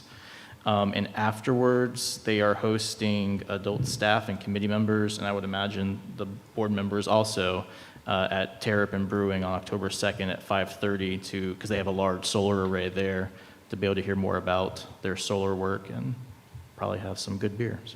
So yeah, the solar school will be at Athens, at the library. It's at the library on October 2nd all day long. They're going to have a display of the Cherry Street solar array that they're going to teach, and they're going to have lots of other events and other teachers talking about sustainability at the library. And I think she said 2 different 7th grade classes, and then the Career Academy students will be able to attend. Mm-hmm. But they did invite us all to Terrapin at 5:30 that evening as sort of a wrap-up if we want to talk to them about the availability of the solar.